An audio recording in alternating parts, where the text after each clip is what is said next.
Namaste, Ray Fisher. Welcome to the NiceCast, my guy.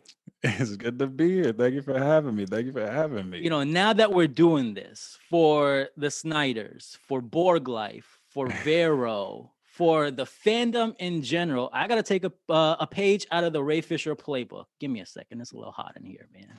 Go ahead, hit me with it. What's happening? Ah! We gotta, cause hey, the cat is out of the bag. We can now. Oh man, cut on. Let me tell you. Let The me tell zipper you. stuck, but all right, here we I don't care. go. I don't care how long Hey. it took. 3 years to get there. Guess what? I don't care how long it take to get the jacket off. We gonna get the jacket off today. Come on, come on. Hey, Zack Yo, Snyder's just. I would strip more, but that's for the OnlyFans Vero. first off, So where you we're get not that? gonna. Where'd you get that hoodie from? I need one of them, That man. was Like on a yesterday. campaign they did for See, AFSP. it must have been the last one. I must have missed it, man. I Mm, usually those stay things, abreast and man. get at least one thing from each of the Man, campaigns, but with Zack Snyder's like they set the goal at X amount, and before you know, within the hour, it's like triple, quadruple the goal. oh, so those things are Uh, gone. So I yeah, can't. those Yeah, there ain't no out of here. way. There ain't no way. But man, let's just start with the elephant in the room, or not, I guess, so much anymore. How have the past 24 hours felt now that the cat is out of the bag? Man, let me tell you. Mm. Let me tell you. It has felt like a birthday mixed with every other gift giving celebration you Yeah. could Mm. ever have Mm. all in one. Like it's felt like that, bro. Like it's still hard for me to wrap my head around. I don't have enough distance from the actual thing Mm. being announced and from everything to get any sort of clear perspective on it. I feel like my brain is just racing with the possibilities of like, oh, well, maybe this meant that. Maybe that meant this. Maybe in the grand scheme of life and all You're these just things, like every like, single one of us over here yeah. making theories about if this is going to be a 5-hour film or a 6-part miniseries. Listen, I don't know. I don't care. My thing is, I don't care what it is. I know Mm. whatever it is, it's going to look great. It's going to sound great, and it is going to be great. You know Like, what's so wild, man? I had a elaborate joke planned and everything. I'm like, man, I'll have Ray Fisher for Vero. We're gonna make this happen. I gotta break the ice. I gotta set the vibes and the tone that this is totally casual and everything. So I had a joke and everything ready you for could the tell it if you intro. want. I I don't know was if gonna get on,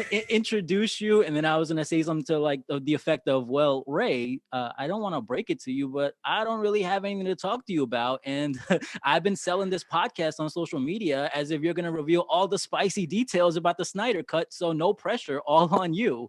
I That was the initial mean, introduction. But now we can actually talk about the we Snyder Cut, can talk the about, mythical well, let me Snyder go Cut. ahead and put an asterisk on that. We could Mm, talk about the existence of, right? We could talk about the mm, existence of, okay. as far as the specifics Wait, you as to don't what. wait, you mean it's not real, Ray? I mean, I heard It about can't it. be Didn't real. didn't think it It was doesn't real. exist.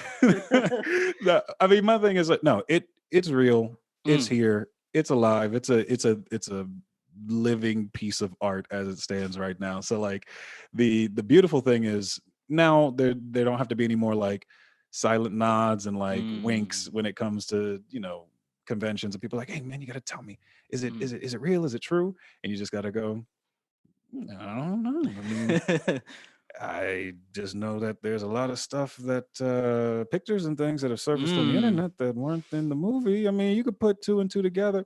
I mean, mm. it's been this crazy process, man. I will say it's been fun from the outside a little bit, just watching what people's theories about things have been. Like Interesting. that's been wild ride. Not only that, but Mm. like people who vehemently sort of denied the idea that there was a Snyder cut. I'm like, Mm. well, how do you even like? How do you? Is it just a naysay situation for a naysay situation's sake, or like, how do you believe you have any information as to whether or not this thing exists? And I'm so then, happy you said that because this is something I've always wondered. And I'm sure everyone else wants to know this too. And this may be kind of peeling the curtains back a little bit too much, but all of you are paying attention to social media. Then you see all the memes, the video essays, because we go way back, or I at least in my mean, mind, we go way back. So sometimes, sorry, go ahead. sorry, I'm just no, getting too no, no, excited to tell no, you. no, no, no. Go ahead. Because I this interrupted you. Go ahead. was Justice League trailer 2, March Mhm. 2017. So what they're doing is they had individual cast posts on Instagram. It was like Mm, 30-second videos building up to the trailer.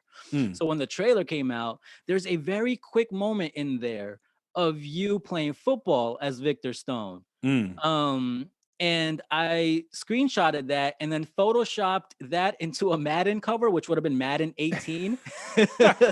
And then you liked it. And I swear to God, I should probably not admit this on the internet, but I Go ahead and do it. squealed Go ahead and do so it. hard when I'm Just like, Ray Fisher just liked my meme. Oh my God. let So, me tell you, you mm, never know who's watching what and where and mm, mm, how, mm, right? mm. I mean, for sure, clearly, like the execs look at all this stuff, right?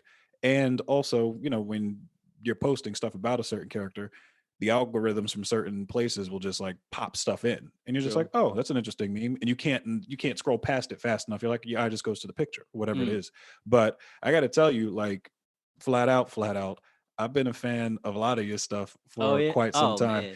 because That means a lot. your boy, I sit back in the shadows and I chuckle, Mm. from this from some of these things. Some things I can't like publicly just because of what the some of the content ends up being. But Mm. I mean, you've been a day one supporter of all these sorts of things, but Man, BVS, BVS opening weekend, bro. That was everything. something on social media. Everything. So, I mean, I appreciate folks who, I try to represent the people that represent the things that I feel represent me. You know what I Mm. mean? And so it's one of those things where people see, you know what I mean? Like the Mm. internet, you can't really escape a lot of this stuff. And if I don't see it myself, you'll have friends who are like, hey, look, check out, send this thing, Texting you send that memes thing. about, hey, why are Ex- you on this Madden ex- NFL cover? Are you gonna exact be a DLC character? exactly. But like that's the kind of stuff that like floors me, man. Like when Mm. people can go ahead and create this stuff and and like just add a bit of levity to some of Mm. the stuff. It doesn't all have to be like gloom and doom, us versus them, this versus that, blah blah blah blah blah. Like some of the True. stuff is super creative and some of Mm. it is like just it blows my mind, man. It really does. But And sorry, go ahead. I'm sorry, but I end up seeing just like my buddy who's like super into memes and things like that. He'll send me like really funny stuff, and so Mm. I'll leave it to him sometimes. Where I'm like, okay, I won't. I usually use social media just for like output, just like, oh, here's this thing. I'll Mm. like if I'm on a trip or going somewhere, in transit, I may scroll through, but most of the time I'm just like out hitting the street. But uh, it's important, man. Like people being able to have the dialogue in the way that they want and express themselves in that way, so long as it's not like, uh, so long as it's not like hyper offensive or Offensive super and crazy. yeah, It's like, harassing. And it's weird since ever since social yeah. media, how things have kind of changed in ways, right? Like the way people harass others online, Oh and my gosh. I it's mean, the really thing weird. is, you take certain things. I mean, certain people just want to argue for the sake of arguing. You know what I Mm. mean? My big thing is I try not to engage the trolls when it comes to that kind of thing, because Mm. no matter what you say, no matter what you do, like there's always just a GIF or whatever that somebody can just post and just keep egging you on. Yeah. And it's And like as soon as you like it, respond, comment, it's like they take that you and they post it on their story and you they'll be like, just yo, he responded. there's And a oh my God. certain level of self-control Mm. that I think that we kind of that we need to try to have when it comes to these things, you know what I mean? And I myself have been guilty of that in the past, where it's Mm. like, hey, listen, I don't like this, I don't like that, I don't like this. I'm like, man, but that opinion is not helpful, nor is it something that should be out there, you know what I'm Mm. saying? Like, not in that way. Why use it for something that's just going to keep tearing things down? There's such a thing as having a discerning opinion. True. That doesn't make you a hater. You know what I'm Contributing saying? to the conversation. Contributing to the conversation, saying, hey, listen, I like this, but I would have probably done this differently. And having that be something that's acceptable rather than it being like, oh, you didn't like every aspect of the thing that I liked, then you must be my enemy. Like that's just not how things should go, Yeah. And And it's so weird to see that become so relevant and see it take on so many different forms, whether it's film opinions, whether it's politics, whether it's like it can I feel be like created a anything. system where disagreement comes off so combative. And it's like, no, I just didn't like what you liked. Yeah. Well, and the thing is, the world is super polarizing, man. Like Mm. the things we support, I think we've taken them upon ourselves to identify ourselves by in a much bigger way than Mm. maybe other people than maybe in times past, right? And even down to like the smallest thing. You know what I Mm. mean? You It's said like that if you yesterday on your live where you were talking about how it's still kind of eye-opening for you to see how much people care about these characters oh my and in the gosh. ways they care about these characters, Yeah. the levels they'll be willing to go to bat for these characters. And Yeah. in a way, it's like these are fictitious characters. There's bigger things happening in the world, but at the same time, these characters are really anchors for so many people out in the world. Man, they're anchors for people, they're anchors for ideas, which I Mm. think are the things that when you disagree with someone here we go. I got you. Ideologically, Mm. That's a tongue twister.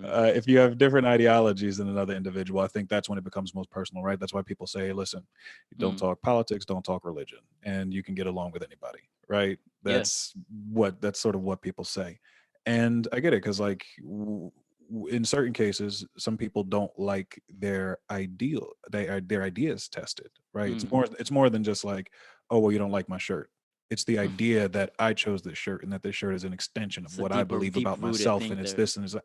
Yeah, it's exactly that. And so how we choose to identify ourselves by way of these characters or by way of how much we love this comic house and not that comic house, Mhm.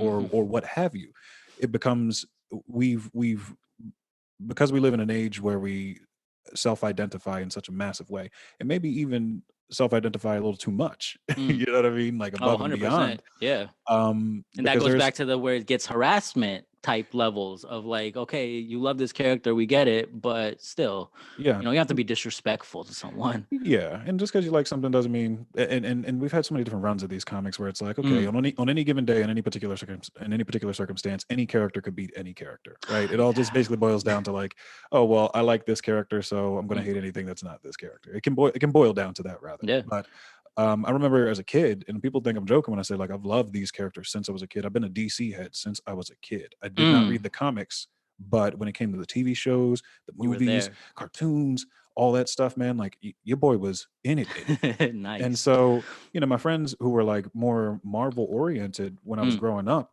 they were like, man, well, Batman can't beat, the Incredible Hulk, or Batman can't beat Wolverine. And Mm. I'd think of a circumstance in which Batman could beat that individual. I'd be like, oh, well, he just get a magnet and suck Wolverine up into the thing and, do this and do, like, if he had time to prepare, he'd beat Yeah. anybody. And so Nah, like, man. But prep time, Batman is unbeatable with prep I time, mean, that's bro. the thing. That's the thing. So like, I those kind saw of a conversations meme are about Batman versus Godzilla. It was like, Batman. Put it on Batman. Put it on Batman. I would damn, have to. No, what are we doing here? the thing is, like for those kind of conversations, those are Yeah. fun conversations. But then when it ends up getting into like people going, "No, you're absolutely wrong about Mm. fictitious characters who clearly have had different runs and different iterations and different interpretations," Mhm. it's like, all right, so we're hardlining on things that are not even set completely in stone. You know what I True. mean? Like that's just what it is. So you don't like this interpretation? Don't like that interpretation. That's That cool. is You probably know, one of the most insightful things. Back in 2017, I recorded a podcast with the great Clay Enos. Shout out to Clay Enos if he's shout out to watching Clay. Come or on, listening to this. Oh, baby. a lunatic when it comes to photography. Oh my The gosh, things that come that man on. is able to capture is wild. But he told me that. I mean, I always lead off, and we'll get into this too. But I asked him what he felt about BVS and its polarizing reception on Hmm. just the landscape of superhero comic book related movies, and he's like, man, people need to kind of just understand that this is just one particular interpretation of Superman and Batman and Aquaman. Like these characters will live on well before any director or fandom or us for that matter. Hmm. So if you don't like this interpretation, it's fine. You may like a future interpretation that, it's completely what you envision this character to be if they were actually real people. And not only that, but if you liked a previous interpretation, then guess what? You had your turn. Let somebody else get their Let turn, and someone else, yeah. It'll come back around to you. You Yeah, know what I man. mean? Like, let Superman have no underwear, man. Like, That's what are fine we for right doing now. That's here? fine for Yeah, right now. it's fine Superman, for but right the next now. iteration, Superman may have a thong on the outside of his suit, for all we know. You know Yo, what I'm saying? Like I don't know where it's going to 100% Rotten go. Tomatoes if You he think has so? a thong. If he had a thong on the outside of the suit? Oh, come on. That's gonna jump from 28 to Uh, freaking 100% just like that. listen. I mean, the But thing is, culturally mm, though, like people like what they know. People like what they're familiar with. true, man. Like my thing is, I didn't know what to expect Mm, when I was going in to watch Batman Superman for the first mm. time, right? Like None of us I did. well, The the thing is entire like culture didn't. the thing is when I first finished it, I was like, Mm, man, that's like a lot. I was like, I need to go back and yeah. watch this again. And I've watched that movie probably like well over 10 times at this point. And every time there's just another layer. Every time there's Mm, something different. I ended up reading the script, right, for prep for JL because mm.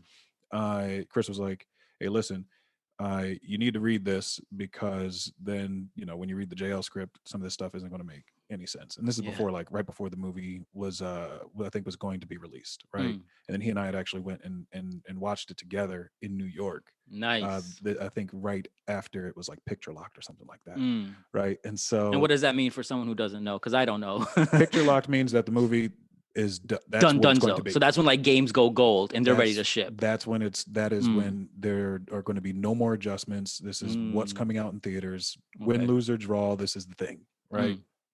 And so I remember watching it and just being like, man, I was like, it was, now mind you, I was in a theater. It was like me, Chris, and like a couple other folks who I did not know, like scattered Mm. about. I don't know if they were test audience folks or whoever, but the theater was, just people who were in the know, and we're all kind of spread out and all that, and it's just like this massive theater in I think Times Square.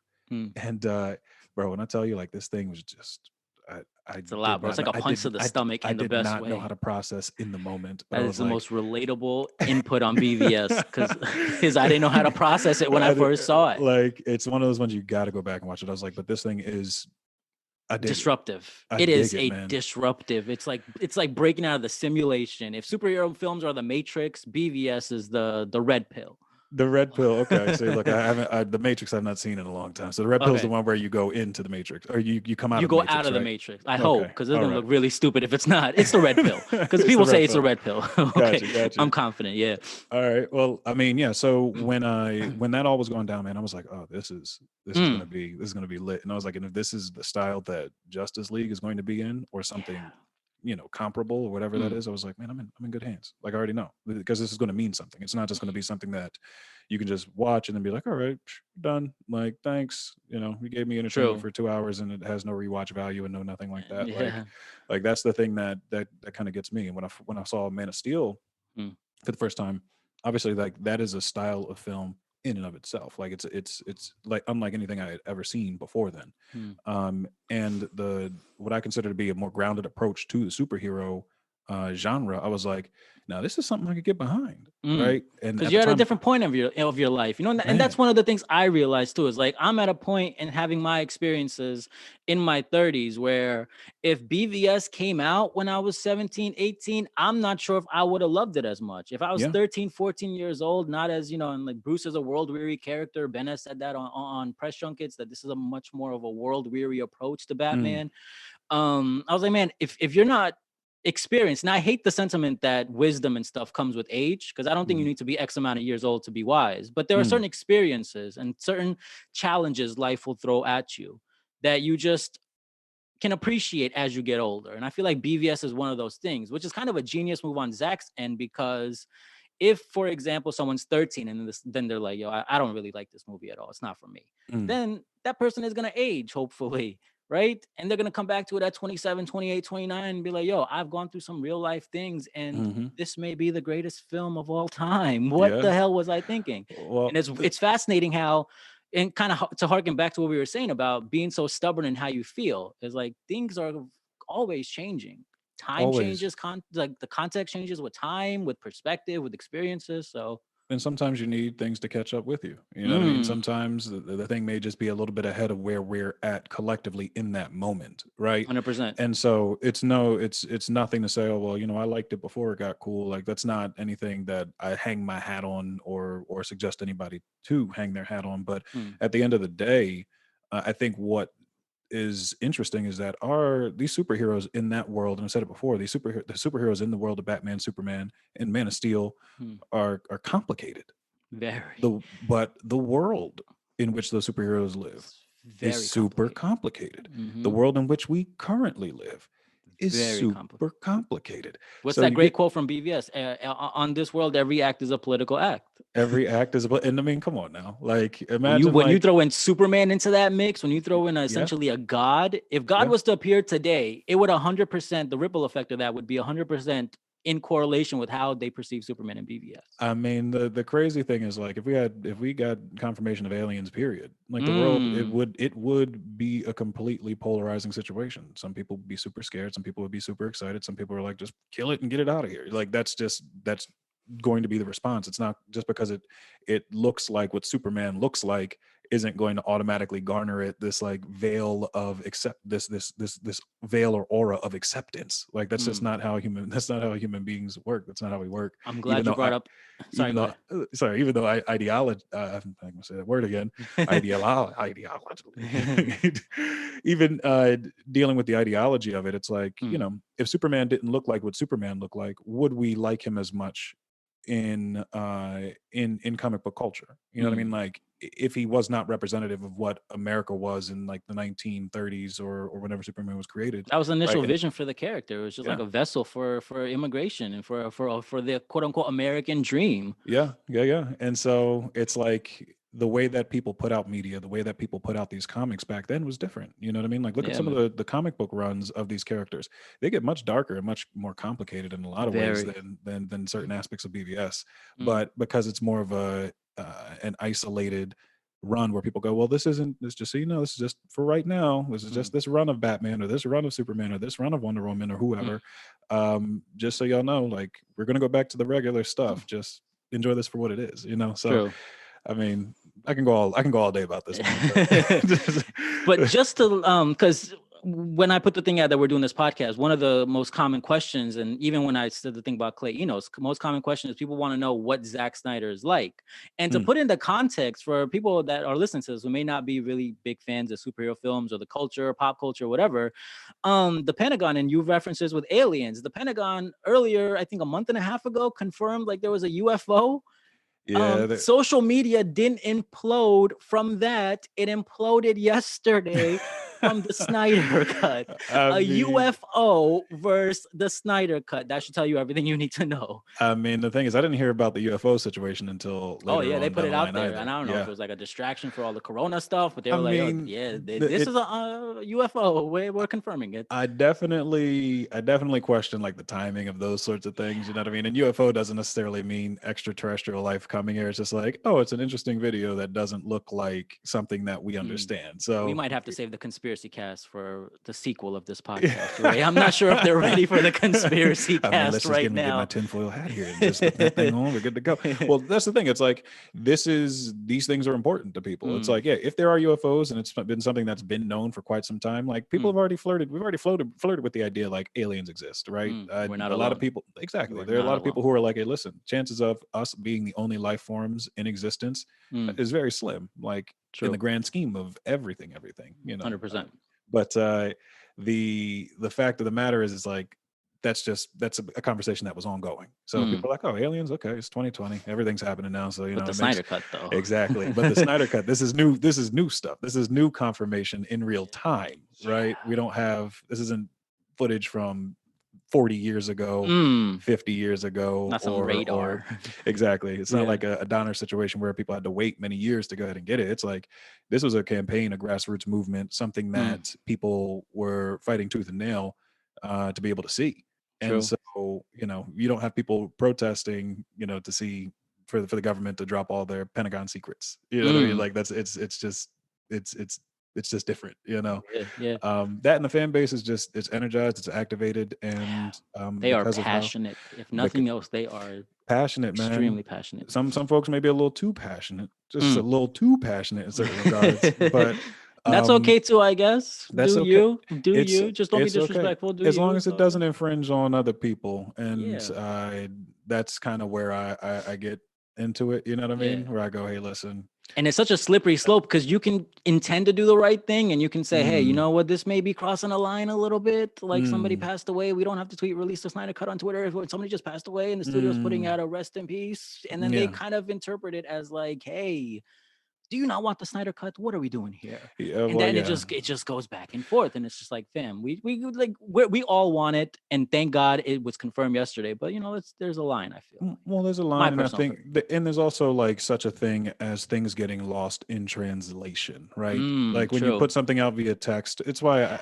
I do not. I'm not a big fan of text messaging. If I do text, like it'll be very clear. Most of what I say to you is going to be extremely clear. I'd rather have a phone call so you can hear the tenor of my voice. You can hear whether or not I'm using sarcasm or if I'm joking or whatever. Because sometimes, you know, you read something and it wasn't intended the way that it was actually written. You know what I'm saying? And that's 100%. and the same is true about the internet as well. I mean, unless you're watching a video, then you understand. You can feel people's you can feel people's Yeah. energy and Yeah. where they're coming from. So I do get pretty sensitive to people's energy in a big way. You know what I mean? Like it's I I definitely feel I can feel where people are coming from when I generally engage with them. You know, True. Yeah. um, and some folks have a little bit more trouble with that kind of thing. So Mm. So, um, but back to the question about Zach and what it's like working with Zach. We really missed you at SnyderCon last year, oh at the thing that he held at in Pasadena, and he man, said one of the things there during a Q&A panel, which I still think about a lot today. And I'm gonna give you my Zack Snyder analogy in just a moment. But what he said was that when BVS came out, he's like, we all kind of just got super insecure. And we all kind of started looking at ourselves like, yo, like, we were making this and we felt like, yo, this is gonna be amazing. This is gonna be innovative. And he's like, when the reviews started to pour out, it kind of put us in a place of insecurity and vulnerability. Um, and my metaphor for Zach is kind of like Godzilla mm, to pop culture fandom, okay, go ahead. where you could look at Godzilla as a force for good, restoring the balance, or you could look at Godzilla as this pure force of destruction. So that also just determines your perspective on it. So, what was it like working with Zach? What drew you to Zach? Tell me a little bit about your relationship with him. Well, first off, it was Man of Steel, which got me super excited, right? Mm, Like when I was having the conversations, and I actually went and had my first meeting with Warner Brothers, right? I met with some of the casting folks over there. They nice. were like, "Hey, listen, you're gonna love Zach. He's great." Blah blah blah blah. Like everybody who had talked about him, Mm, period. And this is what helped me get an idea before I went into it. Like, hey, listen, don't worry. This guy is literally like the nicest dude that you could sit down and just like chop it up with. yeah. Um, Now, mind you, I had met with some of the folks on the Marvel side around that same time, Oh, right? nice. For Because something official or like just for something preliminary that was talks? in something that was in the works, but Interesting. Can I something guess that what it wasn't. is? You could try, but I can't give you an indication one way or the other. Was it But a panther of some I sorts? yeah, I can't Yeah. tell you one way or the other. But Okay. Okay. but I'd had conversations, with both studio houses around that Mm, time in some capacity, at least on the mm, casting side. And this is something that people do, like when there's like new blood in the business, they'll send you around to meet like all the casting directors and things like that, right? true. So they'll go, oh well, how about set up a general meeting with this person and that person, blah blah blah. So anyway, I had um I had basically got a pretty decent impression from Zach, from Laura Kennedy and Christy Carlson, who were the casting folk over at WB. Hmm. And then when I went in to go test, I knew I was in good hands because number one, like he and I were chopping it up immediately about like really minute comic book stuff, right? Okay. Like That I was seems like a asking, Zack Snyder thing. oh my gosh, like and stuff from like the animated series and things like that, right? Mm. Where and even after the fact, I asked him, I was like, so tell me something, man. Is like, is Granny Goodness going to be in this movie? And like he kind of took a second. He was like, because like That's a not good not even icebreaker. That not lets you even know that, yo, we're on the same wavelength I'm with like, our hey, knowledge about it and references I'm and everything. well. Once he told me, he gave me the breakdown, right? Because he gave me a call prior to the test and was like, all right, well, here's the character, here's what he's going through, here's some of the stuff that you can take a look at to reference. You know what I'm Mm. saying? Like some of the New 52 stuff. And at that time, I hadn't even known that Cyborg was a member of the Justice League. Like that was news to me because I didn't read the comics specifically, Mm. and I hadn't seen any of the animated stuff where like he was a part of it at that point, right? Mm. He's a And late so addition to the team. yeah, he was a late addition. I come to find out later on down the line, like, oh, he replaced Martian Manhunter. And Mm. then, when things get announced, people are like, man, Cyborg, man, that guy sucks. Get Martian Manhunter back in there, man. Yeah. No, this, no, that. And I'm like, hey, listen, I get it, but he's playing some cool stuff. So, when I go to meet him for the first time in person for this test, they were doing like some Batman, Superman stuff, right? Mm. And I remember like going up in the elevator. It was perfect timing, right? Like my car was pulling up, right? I was getting out, hopping out, and I hear Ray, and I turn around, and I see Zach and some of the crew. They're walking over because they're going into the test area, and I Mm. go, okay. I was like, oh, okay. I'm like, hey, how's it going? Very nice to meet you. Because usually it's like, hey, would you mind just like waiting in this holding room, Waiting, and then yeah, yeah, yeah. we're gonna get them set up, and Interesting. Mm. it's all very like this, like, okay, you stay here, and he'll be out when he gets out. But this was Mm. like we just came together in that No moment. pun intended. Exactly, Yeah. exactly. And so I ride the elevator up with them, and we're able to break the ice in a really big way. And they're talking Mm. about having like an Easter egg hunt, and Okay. they're like him and I think Debbie was with us as well, and some of the casting folks. They're like, hey, listen, they're like, we got this Easter egg situation going on. It's gonna be good. Da da da da. And I'm kind of sitting there, and eventually I just go, they're gonna be there will be kids at this Easter egg hunt, right? And they start laughing. They're like, actually, yeah, because Mm. they were so intent. They were like happy to just be doing it for the folks Yeah, around the yeah, yeah, studio. And I was yeah. like, man, I was like, this feels like a family unit situation, Family, like yeah. already, man. That's been the common sentiment when even when I speak to Clay or Eamon, they're like, once you're in that circle, it's just like a family environment. Like they really just feed off each other in that way. It's so little stress, you know what I mean? It's so Mm. so little fuss, so little muss. And for being on a movie set where you're spending hundreds of millions of dollars to shoot this massive thing, and people are going to be telling you their opinions that you never asked for about, and some True. are going to be good, some are going to be awful. People saying just like stuff like that. I mean, I don't even know. I Mm. can't even get into it. But people saying all types of ridiculous things to you and about you. I was like, for this person to not have a massive chip on their shoulder, Mm. like, And be so down to I- earth. and be so down to earth, like you talk to anybody, man. It doesn't matter who you are on the set. You could be the janitorial staff cleaning up after the fact. The man looks you directly in the eye. He talks to you as if you are, the person, as if you're the most important person, because he's connecting with you directly. You know what I'm Mm. saying? That, and most of the stuff on set, like when we're shooting, like a lot of stuff we talked about wasn't even movie related. You know what I mean? Like, you Mm. spend so much time on set, you've talked about the thing so much now, like, you talk sports, or you talk this or that, or this idea, that idea. It's Like, important to have that rapport, it is, and man. It is, to because really build that can be a challenge on its own. oh my And gosh, yeah. this is what I would want to ask you as we get later into this conversation, when we start getting into more of the other stuff, is if you could share tips on how to navigate that within Hollywood, building rapport and stuff like that. I actually don't know how to do it very well. You and let I me are very tell you, similar. let me tell you, I do not know how to do it very well. I'm not really like hey, my name's Ray, nice to meet you, give me a job Mm. kind of guy. Like, Mm. that's just not where I'm at. I'm not really a big party person. You know Mm. what I mean? I'm not a big like schmoozer, elbow rubber kind of thing. But so I feel fortunate that I've been able to do what I've been able to do, being who who it is that I am True. naturally, right?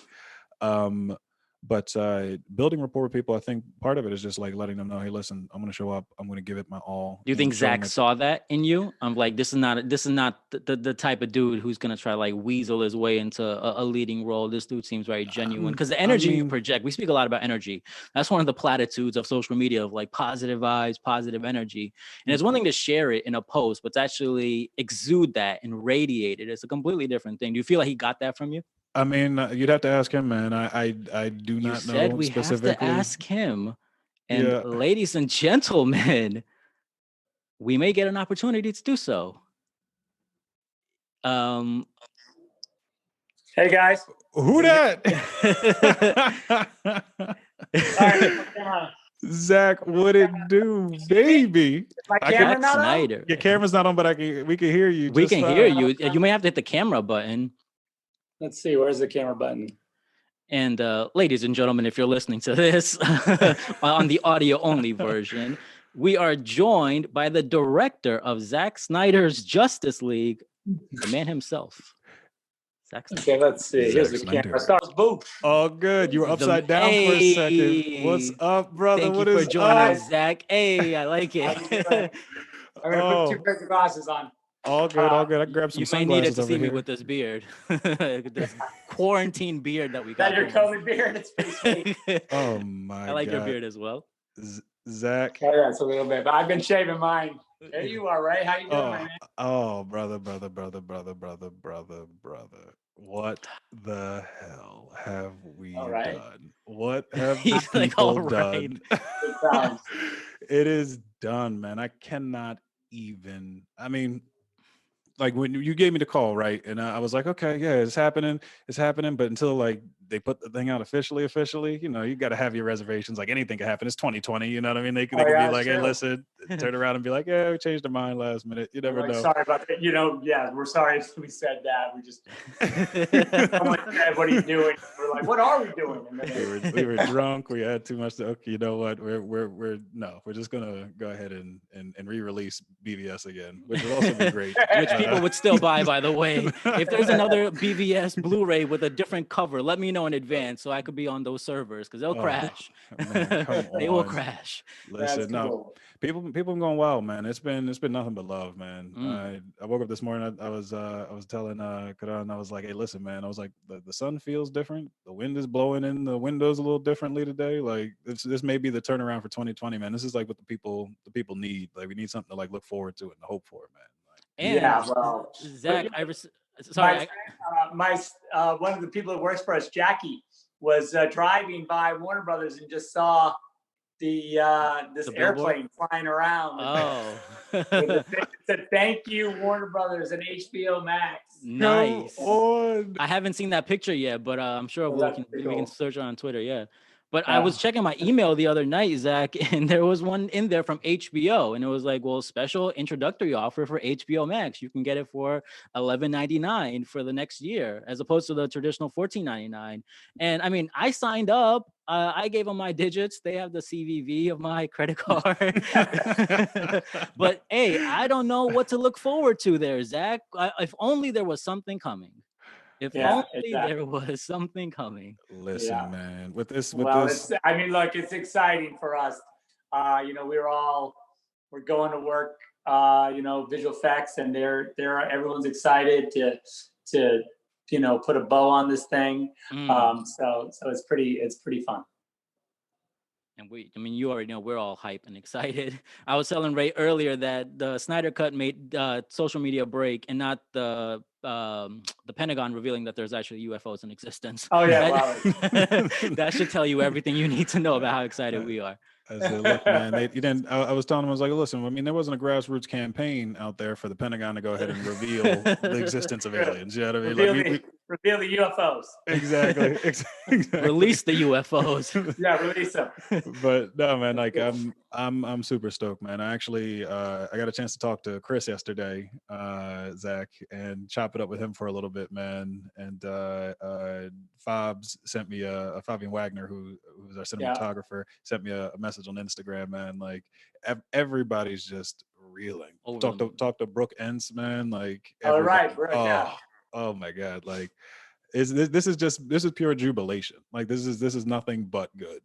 You know what I mean? I feel the same way, honestly. It's really you know, we always talked about, like, you know, maybe in 10 years there'll be some kind of crazy, like, you know, we'll dig it out of the archives and we'll release it. But it's nice like this. Oh, it's nice in real time, man. It's nice to know that people that people's dedication, people's faith, and people's efforts do get rewarded. You know what I mean? And you don't have to wait an entire lifetime, because, man, we need it. We need it bad. So, 100%.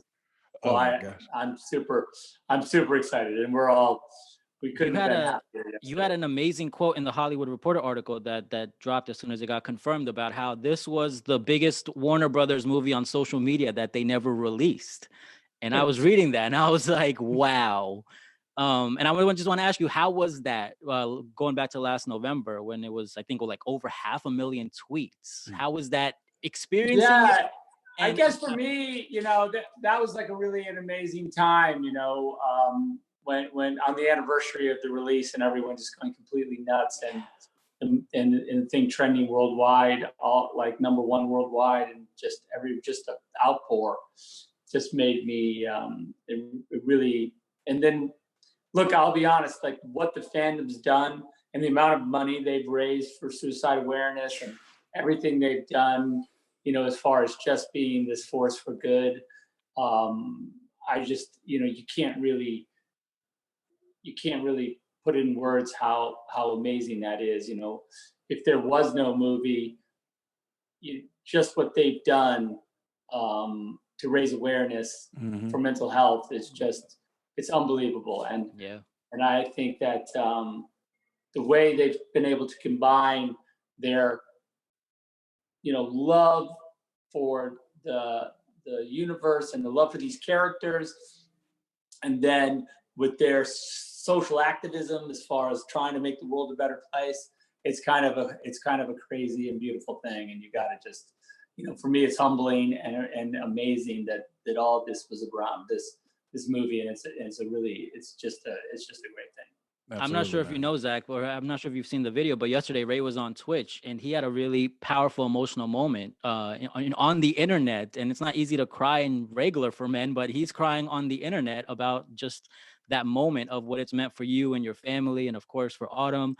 And it's kind of like, this is not just a film. This is much bigger than a film. Yeah, it's a family thing for all of us, and family. Ironically, the movie is about family, so it has a thematic resonance for all of us, and I think that it's been an amazing working out of that sort of family experience, and I think that's it couldn't be better. It couldn't be better for us, Yeah, no, I was saying earlier, I was like, listen, it may not be that way for everybody, because sometimes, you get people on a film set and sometimes you just don't mesh, you don't gel. Like, but for me, and I know a lot of the crew there, you know what I mean? It was like, it feels like family. Like you're happy to get up and go to work in the morning. I don't care. It's 4 a.m. I don't care. Get me up. You know what I mean? Like, it feels like that. And even just you training with Eli, and that's the thing. It's like, and the whole crew, the whole Snyder crew was on set at there was somebody outside of Zach and Debbie from the Snyder family on set at any given time. You know what I mean? So like it just added to the entire environment of it. You know what I mean? Like, and it's hard to put your finger on that. So yeah, no, it's not. I mean, the movie's a movie. And I was saying earlier, I was like, hey, listen, Zach would say all the time when we're shooting, hey, listen, we're not doing brain surgery. They're not curing cancer. We're making a movie. Let's make it fun and like and do what we got to do. But it's one of those things, man. Like, it just, when I look back at it, I go, you know what? This has been a journey and a half, but it's one I'd take it again in a heartbeat if I had to. And I'm proud to have taken it with the folks that I took it with. You know what I mean? That's real. And you don't get that very often, particularly in this crazy business, man. It's crazy. So another thing that Hollywood Reporter article said that you were the first person Zach called when all this was working and happening, and I was like, I'm so happy that kind of raised the first to know about this. Listen, I was happy too, man, and I'm happy too. He didn't quote me on all the expletives I said in the conversation. My mom would have been like, "Yeah, there was 3 pages of the Hollywood Reporter of you just going." Yeah, they had to just use all their asterisks and all their. They didn't have enough asterisks in the world to go ahead and express that, man. No, it's. Yeah, no, Zach's my brother, man. My brother in arms, my brother in this situation, man. Like, and he put me on, man. You talk to Jason, you talk to Ezra, you talk to anybody who is involved in the process. Like, it's a life-changing situation. You know what I mean? Like, you're able to express yourself in probably one of the highest forms possible. And you gave us a chance in a massive way. And I don't know if Zach, I don't know if you remember this, but it was an early conversation that we had pretty early on the phone, right after the whole BVS test and all that. And you're just giving me the rundown on certain things. And I said to you, I was like, listen, man, just know I'm not going to let you down. I will not let you down. And I meant it, man. I was like, we're here to ride together. We're riding this thing till the wheels fall off. Guys, I have a call with the studio for my other movie. Okay, all right. Exciting, and I love you guys, but I wanted to check in. Thank you for joining so much. It means the world. We'll do it again. Yes, sir. Ray. Come on. Thank you, Zach. All right, I'll talk to you guys later. Yeah, all right, bro. Day, man. Peace. Okay, all right, you clear? Is it clear? I'm sure his mic is off. Your mic's off, Zach? All right. Yeah, shout out to Zack Snyder. Oh my God, come on, man. Come on. One of the most eye-opening things you said yesterday on IG Live about Zach was his approach to representation, him and Chris's approach to representation. Yeah, I mean... that would, because representation is a tricky subject, I feel right now, where we all acknowledge it's important, but it's also one of those things of, okay, is that really the route we want to go? Like, I'm a big fan of meritocracy. I want merit to drive the things instead of like, hey, I got a quota to fill for this particular project. I got to have X amount of Asians, X amount of Latin Americans, and etc. As opposed to, okay, well, who's really willing to put the work in, not asking for a handout, and really wants to prove themselves. So that's why representation, I feel like, is kind of a gray area, no pun intended. And when you said that about Zack and Chris, I was wondering if you could kind of tell the audience their approach in sort of representing you and Cyborg and that character. Well, I mean, outside of the Cyborg of it all, right? I mean, even look at Man of Steel, right? You look at Lawrence Fishburne playing Perry White. You know what I mean? Like you look at Harry Lennox being a massively important General Swanwick. Like it's just there inherently. You know what I mean? Like I don't think anybody's colorblind. Like I don't know if I believe in the idea of like, oh, I don't see color and that kind of thing. Like you may not let color affect you in the same way, but I mean everybody, we see what we see, right? To deny its existence is maybe a little bit wild, exactly. But when it comes to something like this, right, where Cyborg is a black superhero, right, one of the only on the team, right, and he's also dealing with some issues with being differently abled, right, and that he's lost most of his body, right. There's a lot of representation just within the character, that character it's in and of itself. We're not even talking about how you portray Wonder Woman. We're not even talking about how you the fact that you've got a different Aquaman than what is traditionally, you know, been established, right? True. It's you're dealing with all these different things that you're playing around with, and you're like, hey, listen, I just want to make each of these characters, you make the character as cool and as interesting as possible. And when you come from that place, man, you don't have to worry about being offensive. You know what I mean? You don't have to worry as much about that because you're trying to put people on the same level. You know what I mean?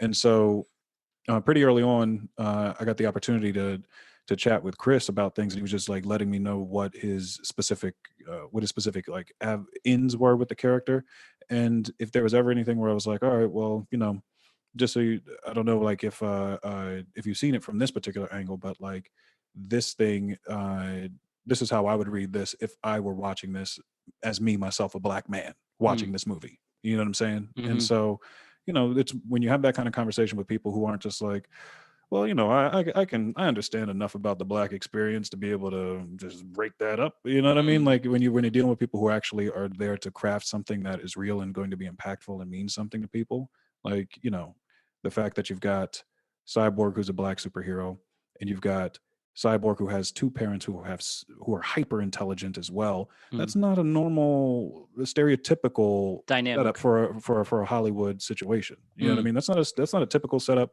for a comic book situation in a lot of ways, right? So shout out to Marv Wolfman for even like giving us the material or the basis on which to go ahead and put that out there, man. But like you're dealing with some stuff that's going to inspire people, inspire kids, and make people believe like, hey, listen, what it is that we're seeing all the time isn't what it has to be. Like we're talking about the world in which a world in which life is complicated and people are unique, right? That's what I kind of wanted to represent with all these things. So I mean, Cyborg in Zack Snyder's Justice League, he's not a happy camper, like not by any stretch, but I don't think anybody would be if you had just lost everything that you've known about yourself, your body. You lost your mother, you've lost your ability to play football, one of the defining things that you've established for yourself and your worked hard your identity, whole life. Yeah. You lost a sense of yourself, right? And it's about finding that again, you know, finding that humanity again. And there's a ton of allegory with respect to that and being a black man, you know what I mean? Like, and just the journey that black people have taken in this country, you know what I mean? Like it can go as deep as you will allow it to. And I think I think that my stars, I was in the capable hands of Chris and Zach to be able to be like, hey, listen, well, how far we want to take this? Because this can hit some hearts, man. Like it can really hit some hearts. So, and knock on wood, you know, everything goes according to plan, and we get this thing out here in 2021. But yeah, knock on wood, it does hit some hearts, you know. I think it will, because one of the most common sentiments after the theatrical cut of Justice League, and I don't want to, I don't think either of us want to come on and go off on what that cut represented, because I don't think that'd be. I mean, at this point, it's like everyone got what they wanted. You know, like justice was served, no pun intended. But I definitely, and I'm not saying this because you're here right now. You were the highlight. And I'm not sure if other people have told you that your screen presence. Well, I saw you on True Detective, Astronaut Wives Club. The screen presence, my guy, is impeccable. And I don't know how you made that happen, but anytime you were on screen, it was like all eyes on you. I mean, I appreciate you saying it. I mean, it's different depending on who you're talking to. You know what I mean? Like, I personally don't like watching myself because I like when I do want to get to like the other people, because like when we're shooting it, you know, sometimes you're able to look at the monitor and be like, okay, well, that's what I'm doing. I can see how they're going to put that together with this or that, blah, blah, blah. Like, there's no excitement for that in me. You know, I'm like, there's no excitement for me rather in that. But like, I'm like, man, I want to see this person. I want to see that person. I want to see stuff I haven't seen before pop up. But as far as like the presence of everything goes, I mean, you know, maybe it's the background in theater. You know, I don't know exactly what it is. Um, you know, some folks have said things like that before, but I think it also depends on like whether or not you're connecting with someone. You know what I mean? Like, because someone else could look at the same character, look at me in the same situation, and just go, "Oh, okay," you know, there's just a dude. You know what I mean? But then, you know, you get the Flash that comes on, or you get Momoa as Aquaman coming on, or Wonder Woman, and be like, man, she is like, I just can't take my eye off of her. There's nothing to do with like, oh well, she's a beautiful person. Like, yeah, okay, that stuff notwithstanding, it's like there's something about the energy that person's projecting that I'm connecting to. You know what I'm saying? So I appreciate the compliment. I appreciate you saying it, man. And was that something that Fetch Clay Make Man prepared you for? Because you getting that role was a journey onto itself. Yeah, no, that was a play in which I played Muhammad Ali, right, back in off Broadway at the New York Theater Workshop back in 2013, which is kind of how all this stuff got launched, right? Like, and we should also get some context that you've said in the past that you're not really a sports person. So for you to be drawn to Ali wasn't, I think, in the boxing context at all. It was more about what he represented on the social landscape, correct? Absolutely. Yeah. Okay. Who he was as an individual. Because even growing up in the 90s, right? I'm a kid of the 90s. I was born in 87, right? And so growing up, I knew of Ali. Like I knew of the icon, but I didn't know any of the nuance or specificity of him, right? And so when this thing came along and I actually did some research, I was like, man, this dude is like interesting. I was like, I could definitely see this thing working, right? And so I ended up getting to play him in this play, right? And it was a beautiful cast who supported me through a crazy process, a 3-year process, very similar to the 3-year process of getting, you know, Zack Snyder's Justice League. Without any certainty either, right? As if this was actually even going to be made. Like this one not even on the horizon. Not a single touch of certainty. And when I tell you, when I tell you, bro, like I'm at the point now, and I think it's from that process and from this process, like I go, listen, I've dedicated my life to a career where there is no certainty. Like life in and of itself, there is no certainty. Like we're in 2020, we've got a pandemic going on, all this craziness going on around the world. Like there's not as much certainty as people believe that there is, right? Outside of, you know, death and taxes, and even then, you know, who knows? But they're supposedly transferring consciousness into people, so when they die, the consciousness lives on. But that's for the conspiracy. Is that what's happening now? Oh, supposedly. Listen, I don't even. Some things I don't even want to know. Don't even tell me. Don't even tell me. My brain will start going all types of weird places. But as far as like the play went, man, like it was a very, very empowering situation. Right, because I was a bit of a slimmer dude before then. That was the first time I'd ever like seriously gone in and like lifted weights and tried to put on weight in order to portray Ali. And it definitely gave me like some confidence. I was like, listen, I know if I put X amount of hours into this training thing, I will see results. Right, that's one of the few things in this world where everything you put in will be what you get out of it. You know what I mean? You may not, depending on what your genetics are, you may not necessarily be like, oh, well, I'll get a 6-pack like this, or I'll do this like that. But if you train, you will get stronger. You know what I mean? Like that's just A to B. But was that a Mark Twight gem? Shout out to Mark Twight too, by the way. Shout out to Mark Twight. Come on now. Shout out to Stu Walton. Shout out to everybody, man. Those are our trainers for JL. But yeah, no, I mean that's not a Mark Twight necessarily. That's actually Brooke Ence. I don't know if you know Brooke Ence, but No, I don't. Brooke Ence, she was in Justice League, Okay. and she does CrossFit. She was in the CrossFit Oh, Games. She's nice. really active, really inspirational person. Those men and And women are on a different level in just a terms of different level, man. physical prowess. They are. And So and from what I understand, it it was Zach's idea to be like, hey, listen, we need to find some people who are like people of all different body types, right? Because the Amazon side of things, he was like, I want that to be representative of like our actual world, and like interesting. you're talking about warrior women, man. Like, yeah, It's no, just that type of detail that just those yeah, details, bro. It's just like wild how yeah. much you have to think about on that scale if you're making content. Yeah, And but Brooke put me onto it because she hadn't done anything as far as like film and stuff like that was concerned before all this. But she was like, she was like, you get it, you will get everything that you put into this situation. And I was like, yeah, facts. I was like, the movie business is definitely the opposite. So I can Mm, understand if somebody was coming from that world into this one, they'd be like, this is crazy. Like, if somebody was like, hey, listen, I'm working hard, I'm doing what I got to do, I'm hitting the grind, I'm going to the auditions, I'm putting in my headshots and resumes and doing all that stuff, and I'm not seeing any traction. Well, the reason is because the movie business is not one that is reciprocal, right? You can work hard to sort of make the difference, but at the end of the day, it's one individual or a couple individuals in some cases that go, okay, well, we'll give you a shot, we'll give you a mm, chance. You know what I mean? And so when it's all up to the court of public opinion, or the court of private opinion in this case, right, or whoever has the money opinion, mm. um, then it's easy to start feeling like, you know what, maybe it's just me. Maybe it's me. Maybe I'm not good enough. Maybe I'm not this enough, not that enough. But then you get a shot. Somebody says, "Hey, listen, I believe in you enough to go ahead and put you in this position." You go, "Listen, you know what? Go ahead. Go ahead. This isn't something that happens every day. I'm ready to go ahead and True. tear this thing up. I'm ready to tear it up."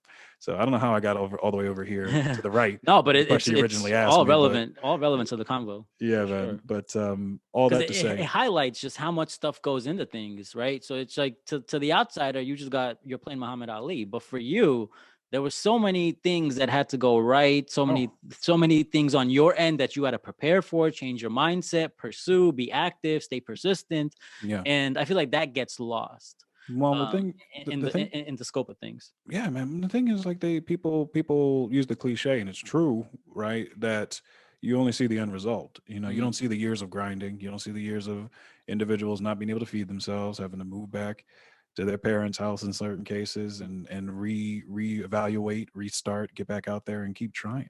You know what drop I that mean? gem Like, on him, Ray. Drop that gem on him. There's I'm no shame in there ain't no shame in the struggle. There is no put that on a shame t-shirt. Put that on a in t-shirt. the struggle. Let me tell you, it I think that is why I'm able to be as optimistic about the future, because I know everything up until this point has kind of been a struggle. And when I Mm, end up getting certain things right that I've worked for, and I've really put the time in, it ends up validating or revalidating that initial belief, right? Because as time goes on and it doesn't work, I feel like uh, that wear and tear on your soul. It's like, man, I want it now. I want it to happen now, now. It's like I have to play the long game. I have to. If you're looking for short-term gains in this business, like, you can do a little thing here, a little thing there, but if you want to like stretch it out and really keep yourself in it, like, I prepared myself to be. I prepare every time I finish a job. I'm like, all right, well, not gonna work again for X amount of time, and not for mm, lack of opportunity, but because I get more specific about the things that I want to do as time goes on, right? I got you. So like, people will come in through When you and say they'll offer, specific, do you mean like specific and selective as well? like selective and Okay. specific, yeah, Okay. because it gets to the point where when you get into a situation like the one with Justice League and the one with Zack and the Snyders and everybody who was a part of that, and you have like such a crazy familial situation there, you're like, man, I want that thing again. Like, Mm, why would I settle? Like, you can have both a project that I feel passionate about and people you feel passionate about working on the thing with. It's not just a power play or a money move or whatever it is. Like, you can have both those things, and mm, maybe I got spoiled during the process, right? mm. Like, because I know it's not quote unquote normal, but that was my first experience. You know what I'm Yeah. saying? So like, Hell of a first experience as well, I'm because like, you man, just if I got could, thrown into the fire with that, man. I was like, listen though, like, if I could get it, That's if I could sorry, get go this ahead. man out, if I can get this, I want it. You know what I mean? Yeah. Like, if I know that kind of combination exists, I don't think I'd want to work in any other context, right, than be working with people I genuinely enjoy being around and genuinely believe in the work of. Like, And why would you? I mean, I'm really happy that, of course, that the Snyder Cut was confirmed, and everyone's like over the moon about it. But what initially attracted me to you for this conversation, and if, for example, hypothetically, the Snyder Cut was not confirmed yesterday, what I would have asked you to in the context of the Snyder Cut would have been the sheer challenge of balancing personal and professional interest Mm, in that situation, because that's your first major experience in Hollywood. mm, yeah. And superhero films at that point, it's like the biggest thing. They're over the past decade, I would say superhero films were the defining moment of cinema. Like Martin Scorsese went off and said superhero films aren't cinema, but no, when you think they made up like I think $40 billion over 10 years. Over $40 $40 billion. 40 billion. I actually sat there 45 minutes and calculated it, by the way. Yeah. It was like 40.1 billion. So the Wow. impact is there. So if that is your first exposure on that scale, can you share what it's like balancing the personal and professional? And this is what I was kind of alluding to was when Zack joined us, was like ripping off the shirt, unveiling the I Heart Ray Fisher. That was like where everyone started looking at you and Or the saying, ZS, the Zack Snyder. yeah. Zack Snyder. Yeah. Yeah. And that's when everyone started looking at you as like, yo, Ray is a loyal dude.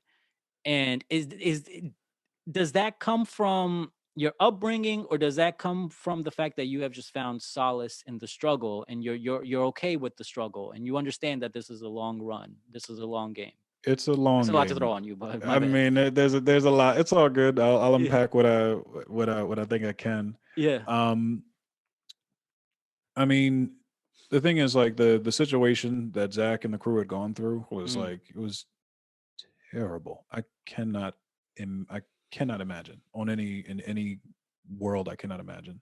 But like, at the end of the day, what it is that I said to myself is like, listen, if I succeed in this business, if I fail in this business, that's cool. But this cannot be my everything. It can't be my everything. It's too fickle. You know what I mean? It's too, you're working, you're not, you're working, you're not. If this is your everything, you're going to be yo-yoing back and forth.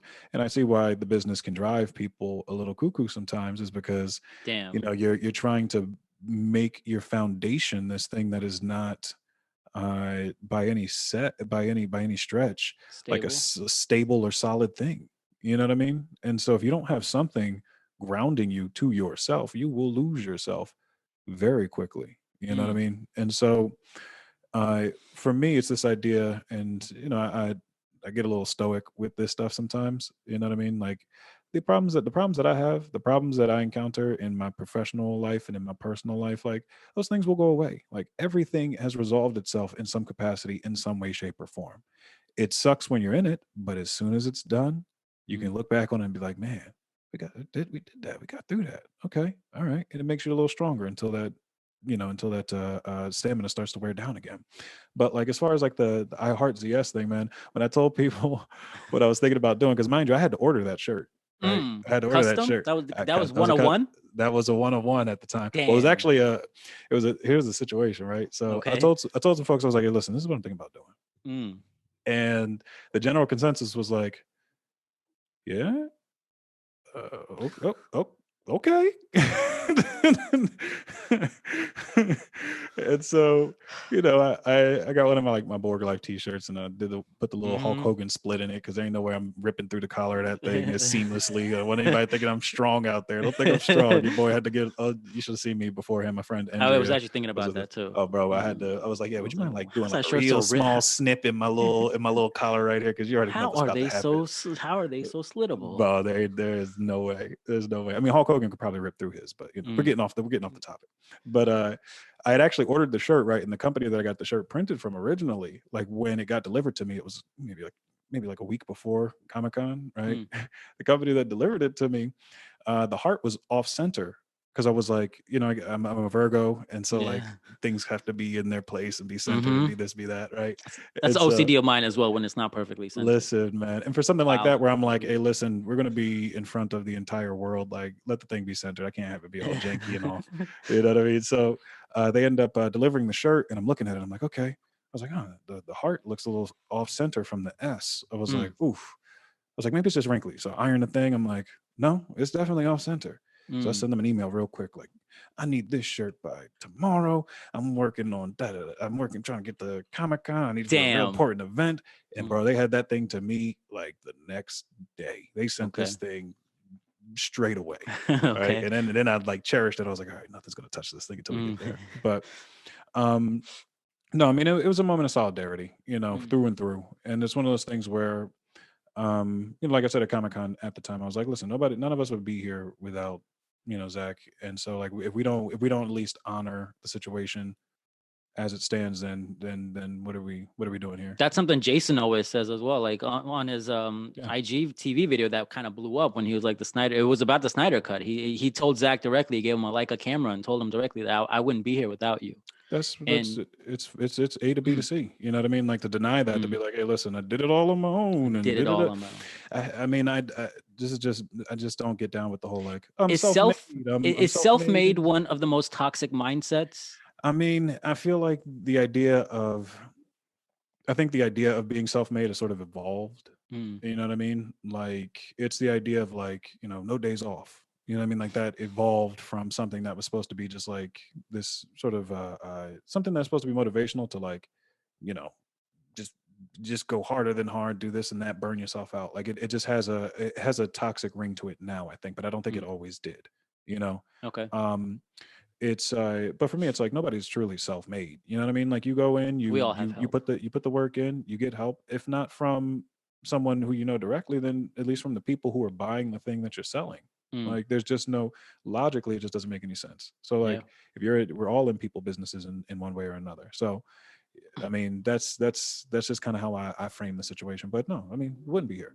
And the thing is, at the end of the day, if this is all I'm blessed to do, and I made up in my mind, I said, listen, if this is all I'm blessed to do, to be able to say, listen, I was up there on the world stage playing this superhero, doing what it is that I love, I'm gonna make sure that when I look back at the situation, that I have as few regrets as possible.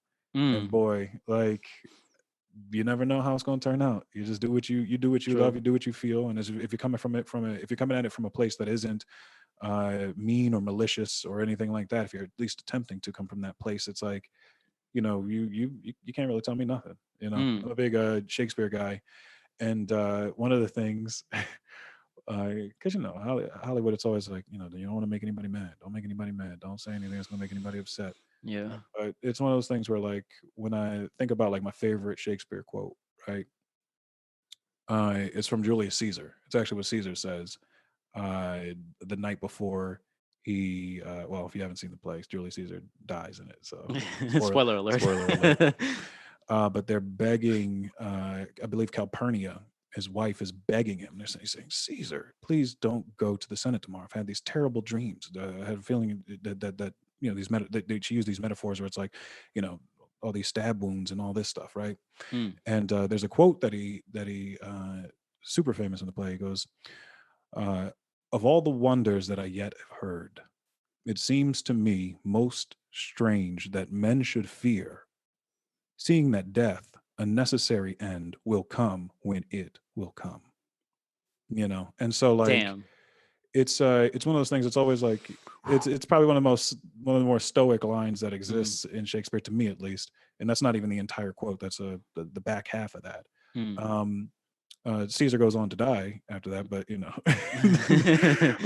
but it's true. It's like, hey, listen, why are we being so afraid of everything, particularly something where it's like, hey, listen, I got a lot more life to live. I'm a young-ish dude. You know what I mean? Like I fell in love with this thing, but it doesn't necessarily mean that it's going to be the thing that I always do.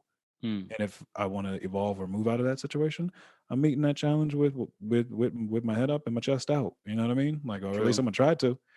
So, yeah. So that's my whole spin on it. I mean, there's other like levels and nuances and things like that. Some of which obviously, like, we can't talk about here, and they'll talk about that 10 years down the line when somebody does a Justice League documentary or whatever. Someone but should like, definitely do that, by the way. I mean, at some Eamon Hariri. at some point somebody will. But yeah, I mean, as it stands right now, it's like you said earlier, like everybody is winning. Like some people got what they want the first go around.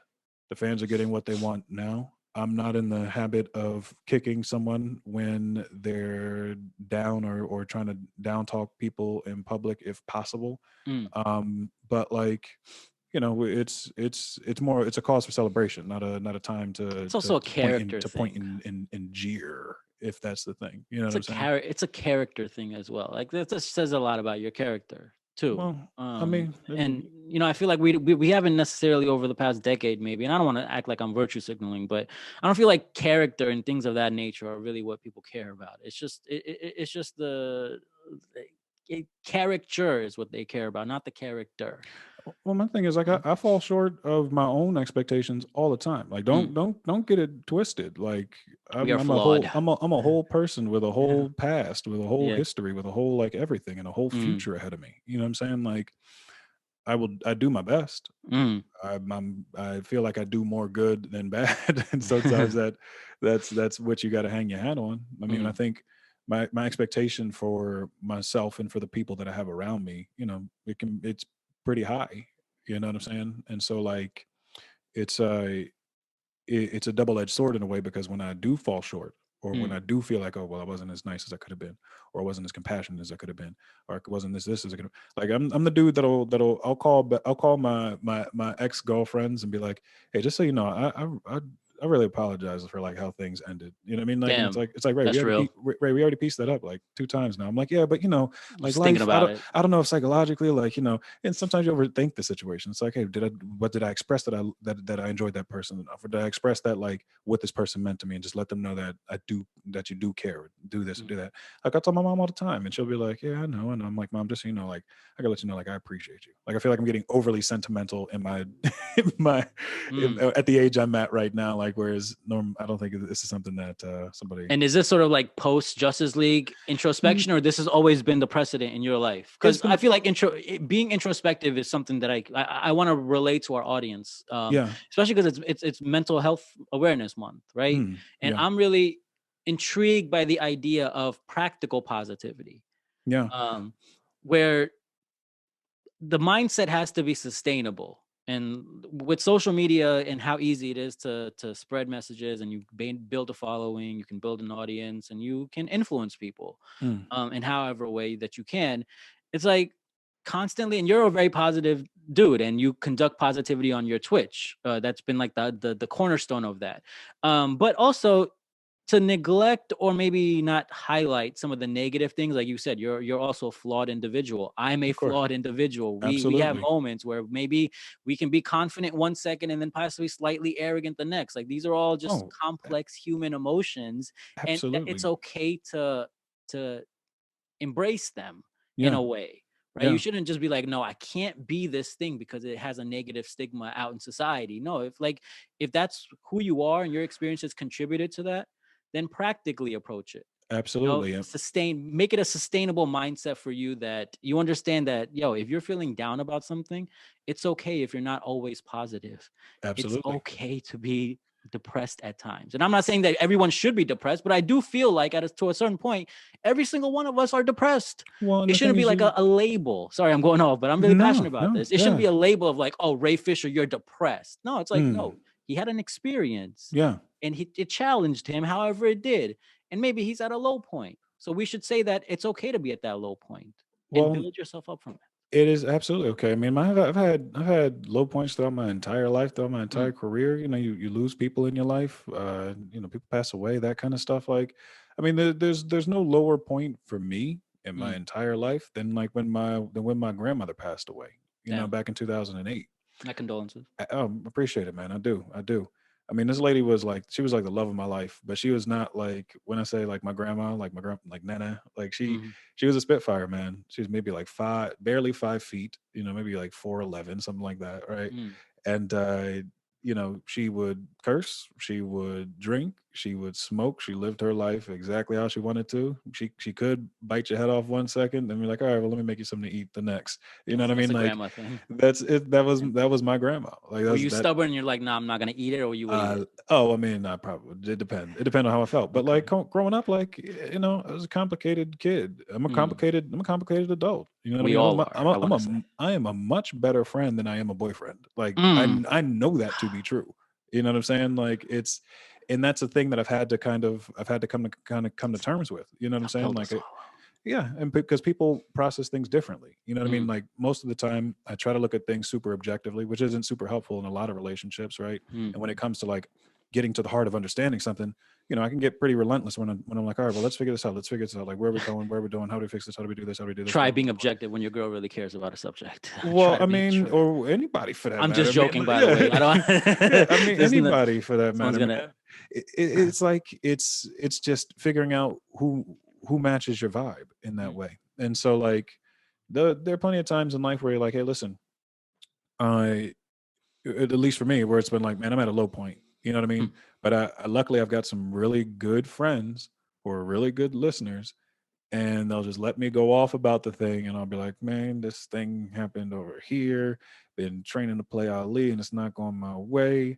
My hip hurts now from all the working out, and like this thing and that thing, and you start getting you get into your zone, and then eventually you get out of it, and you're like, okay, cool, I'm good. You know what I mean? I Like don't you have just a gonna kind of vent it to someone. yeah, I don't have a problem venting. And my mom is really good about that, particularly when it comes to the business, where I'm like, Mom, like this thing's going on, that thing's going on, this thing's going on. And she may not know exactly what I'm talking about, but she'll hit you with the mm, like, oh wow. She goes, why they do that? And I'm like, well, here's why I think they might have did that, or here's why I think this is happening. And like she lets me work it out. You know what I'm saying? And so So knock on wood, you and your mother have a great relationship. we do, yeah, we do. Knock We on didn't. wood. Cool. I mean, we didn't always. Like growing up as a Yeah. teenager, man. Like my mom raised 5 kids by herself, single mom, Damn. 5 kids. You know what I mean? Damn. Like she worked at 2 different hospitals, right? At a point when I was younger. She still works now, right? At a hospital, even during this pandemic. She doesn't work with patients right now directly, which is great, but she's still in the mix. And so, growing up, being a teenager, trying to figure out, because me and my mom are vastly different. You know what I mean? And like trying to come to terms on certain things and how we approach things emotionally. Because I do come from it at a place where, like, despite getting worked up or choked up about, the sadder things that have happened, like the situation with the Snyders, and there was a Comic-Con where somebody just laid some stuff on me, and I lost it, man. I was like, wow. I was like, I am so sorry.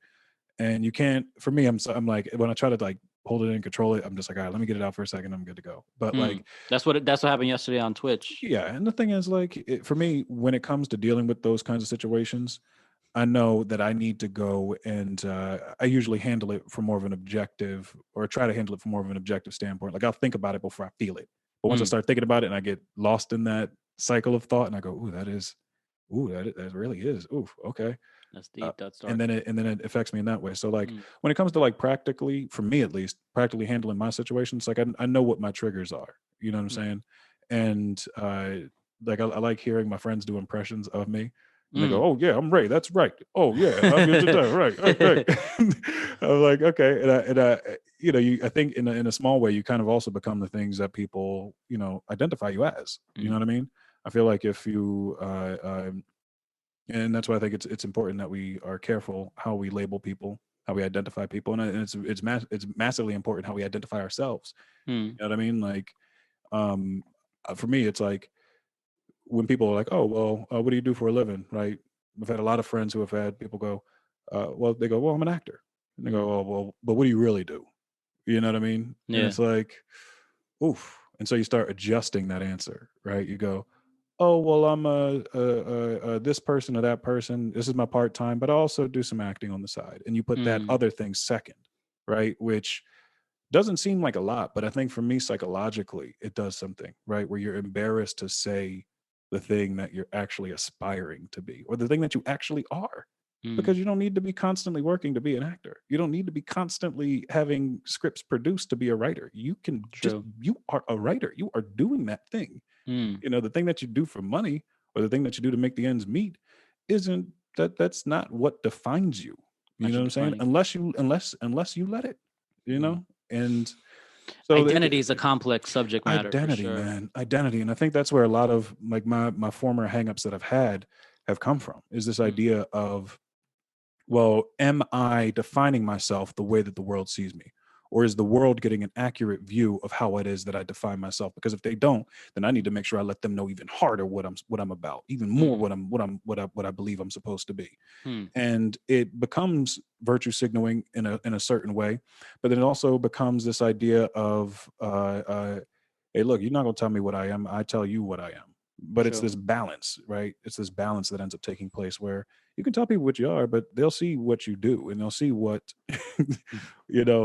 from their perspective, what it is, right? You can't control those things. And everyone has a perspective. Like I was doing this really big deep dive on the bicultural identity crisis, because I was born in India, but we moved here when I was about 2 years old. So my experiences are predominantly American experiences, but I have this rich cultural connection in India that I virtually have no idea about. Mm. And this kind of ties back into the representation conversation as well. It's like, I feel like adequately represent your culture, you have to like learn about your culture. Because we in the Indian community especially, what happens is like we'll either go to the temple or we'll have certain religious functions. Mm-hmm. It's just like, all right, this is just it is. We're doing this. And even if you were to ask some parents, I mean, probably including mine, why do we do this? What is the religious significance? What is the cultural meaning of this? It's like, well, it's just tradition. It just gets passed on. Mm-hmm. And that disconnect is something that really has bothered me. And it just ties into identity of like, who are you? My experiences are American, but my culture is Indian. Who the hell am I as a person? How do I really balance the bicultural identity crisis? Yeah. And yeah, it's really wild, and I feel like it's a sleeper struggle for a lot of people in this country. It's like Certainly is, particularly I've been saying this. A lot about like to Indians here, I'm too Indian, and to Indians in India, I'm not Indian enough. you just And I'm floating in like, the middle. yeah, it's the Krypton thing. It's Clark and Krypton. Who is Clark? Yeah. Right? You're physically, you're genetically not of this planet, but this is what you live on. So yeah, I mean, I think because race is such a big thing, culture is such a big thing, just in general, right? I mean, and it goes back to the way we identify ourselves, 100%. and what I think have been the stereotypical identifications for an individual versus what we desire to project in the world, right? Like for me, I'm African American. I'm black. I'm however you want to label it. Okay, cool, fine. But the idea, and this is something that I kind of get hung up on sometimes, and sometimes I don't. The idea that we had a prefix to the situation, right? It's like, oh well, I'm African American. It denotes that I'm something other than just simply American, right? You don't ask White American. white American. Well, exactly. It's not white American. I'm not. People don't have to identify as like, oh, I'm Irish American or Scandinavian American or whatever American. You know what I mean? Like, and that instinctive, I think that subconsciously just puts an idea in an individual's mind, like, okay, well, I'm different than, and it's different than not because you weren't born in the country, but just because you may look or be of a different descent. So, I mean, that's number one on the surface for me, and basically how you identify yourself within that culture, right? Like where I grew up, it's a place called Lawnside, New Jersey, right? Okay. Really, really, really, black community, right? Where we were actually the first incorporated and self-governing municipality north of the Mason-Dixon line, right? Wow. Yeah. So it was land that was given to freed slaves by Quakers. And it was called Free Haven initially, and then the name got changed to Snow Hill, but it's only like one square mile in the heart of South Jersey, really close to Philly. And so, um, you know, growing up, there weren't a lot of people who were like, hey, I want to get in the theater. I want to get into this thing or that thing. You know what I mean? Like culturally, you can choose who you want to be, right? I ended up going, our high school was one where there were different groups of people that went to it, right? And so we were able to integrate and learn how to,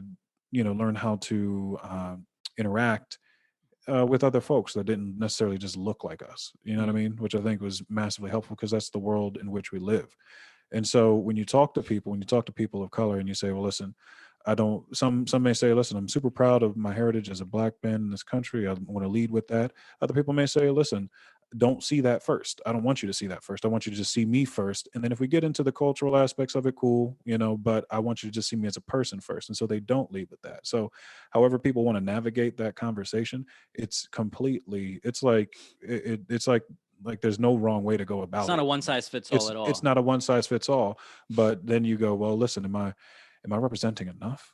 Like, do I need to be representing enough? Like, am would is me simply by virtue of being myself enough of a representation of what of an individual? Are you responsible for representing the entire culture, or do you represent yourself as an individual? You know what I mean? Like, what do you do first? These are complex questions, and I'm glad we're having this conversation, because I want if anyone to take away anything from this is that it investigate that discover that for yourself. You have to, and we've got so many people in so many different ways telling us basically like how to represent ourselves, or giving us these ideas as to how we should represent or a culture or whatever. But the thing is, like, you can be proud of yourself as an individual and just so happen to be of a certain culture. You know what I mean? Like, you don't have to lead with that. By that same token, there's nothing wrong with you leading with that. You know what I'm saying? Like, it literally, at the end of the day, it is completely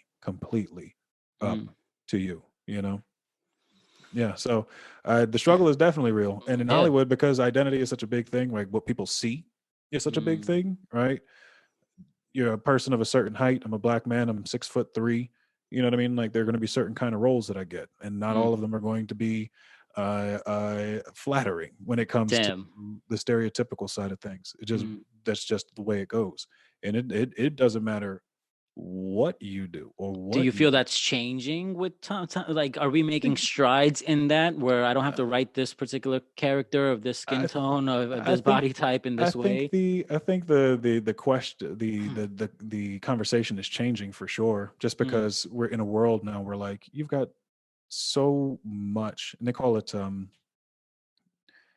creative casting in certain ways, right? Okay. I used air quotes for anybody who's just listening to this. Right? What does that mean? Where it's like you have a role that is not ethnically descript, really, right? Okay. And usually when you read a script and you see something that's not, and they don't list the ethnicity specifically, you're automatically to assume that it's written for a white person, right? That's just kind of the shorthand for how these things go, unless it's like specifically, this is written for a black person. This is written for an Indian African-American male. Yeah, it doesn't even need to be 6'3", because you'll have representation agents and managers who'll pitch you for anything as long as there's some scouring. It's like, all right, as soon as I see the word black, let me just go ahead and I'll submit all the black folks I have on my roster, and that'll be that. And so, but if you have people that are really going to bat for you and making sure that you're getting seen for opportunities for who you actually are and the energy that you bring to a thing, rather than just being like, oh, well, they look like this on the surface. You know what I mean? Like, you look at certain actors and the certain roles that they do, you won't know whether or not it's written for a black person or a white person. You know what I'm saying? Like, you take Denzel Washington in Flight, right? That could have been written for anyone. You know what I mean? Could have been written for anyone. And so if he was like, hey, listen, I want to do this thing, chances are people aren't going to tell Denzel Washington, at least very easily, like, no, Denzel, we're not going to let you do this thing, unless it's him playing like Abraham Lincoln or whatever. You know what I'm saying? And even then, he wouldn't even go down that route. You know what I'm saying? But maybe Abraham Lincoln, the vampire hunter. Maybe you think so? Like the fictitious. Maybe. I mean, look at Hamilton. You know what I'm saying? Like, you've got an extremely diverse cast.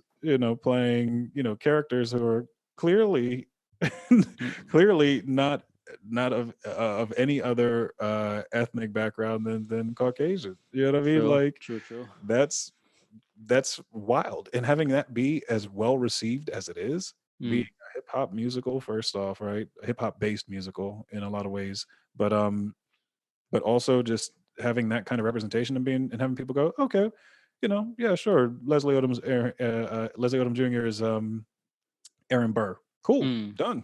All right. Lin-Manuel Miranda, Hamilton. Okay, cool. Now, granted, I mean, Lin-Manuel Miranda wrote the thing himself and wrote it with this specific vision in mind. Like, crazy gangbusters, man. Like there's a place for this. The world is evolving for sure, and I'm glad that I'm here to be able to see it because we're at this like really interesting pivot, and I think that is also part of like this idea in Hollywood where like nobody kind of really knows like what's going on, like with the move. It's still stretching out. You know, streaming services are like bigger than ever, like producing their own stuff, so they can take more risks and do this and do that. Like, uh, nobody knows the right way. Even though a lot of folks will tell you, hey, look, this is you want to be successful. This is what you do.